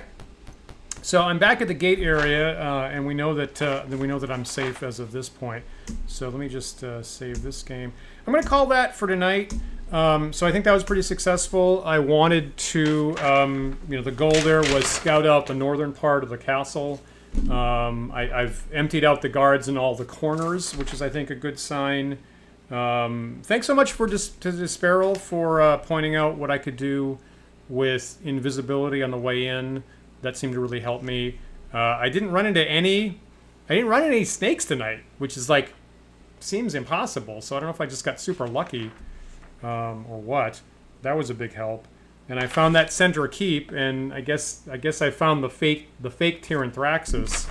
So I will when I'm offline, I'll you know, maybe I can level up Rollin and Thief again or something like that. And I'll ID those magic items, and I'll plan to be back in 2 weeks, and I'll scout other stuff. Maybe there's some other place, or maybe that magic ring can transport me someplace else possibly. And we'll see what I can do next time. So I think I'm pretty good. I almost feel like if I was really dedicated, like one more night would probably let me fill in the rest of this map actually. So I feel like I'm making really better progress than I would have planned on, frankly. Yeah, thanks so much for you guys for tuning in. Yeah. Yeah. Okay, that's good. That it's good that the alarms go off after a while. In fact, it seems like it doesn't even take that long. It seems to be what's happening currently. I mean, again, the alarm definitely said, if you rewind it, it definitely said the alarm was going off when I first entered the gate, and nonetheless, I got lucky with the encounters or something. So, you know, I could be wrong. Anyway, just good for, nonetheless, you know, good strategy, good help from you guys tonight. Luck never hurts. The troll fight is about as efficient as I've ever done anything in this game, so that felt really good. So it feels so that was an unusually successful night here in Pool of Radiance. Paul and I are going to be back Sunday for the Sunday talk show. So 1 p.m. We were on break this past week, but we'll be back, and we're going to be talking about weather in D&D. It's definitely on our minds here. It's absolutely sweltering in New York and most of the globe at the moment. So we're going to talk about how you can use weather in your D&D games. And if you've been checking in on Book of War, you've seen us try to really fine-tune that in the context of our D&D war game. And that we were discussing it a lot at the end of the last Book of War game, because it narrowly could have dramatically gone one way or another and made for the last fight enormously different, actually. So that's all very much of our minds. I've made a recent change to Book of War about exactly how the weather change works. So we'll be talking about different approaches to that and things we've tried in the past. And next Thursday, I'll be back with Dan Cullinan for more Book of War. And then 2 weeks from tonight, I'll be back and probably, I'm guessing I'll probably finish off Valjevo Castle in one more session is my guess. I could be wrong. So thanks you guys for hanging out. And again, we're talking about this stuff all the time on our Wandering DMs Discord server. If you haven't seen that before, go to patreon.com/wanderingdms, and we have a $1 tier to get you on there.